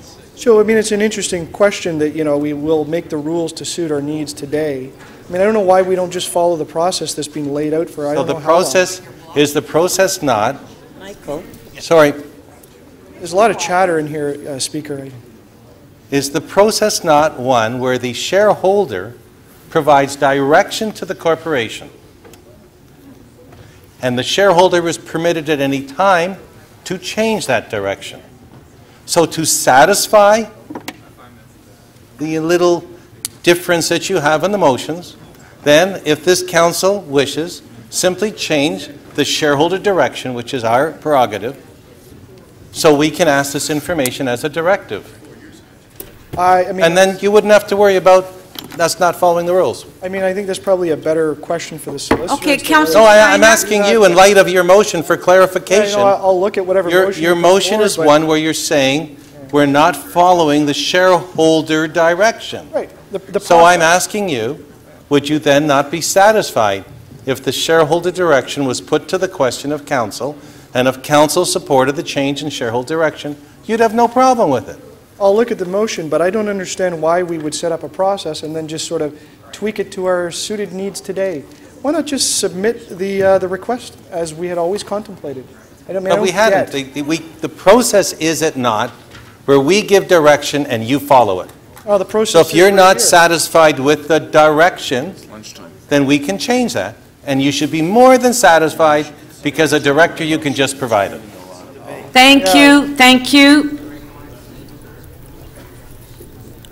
We're recessed to 2 o'clock.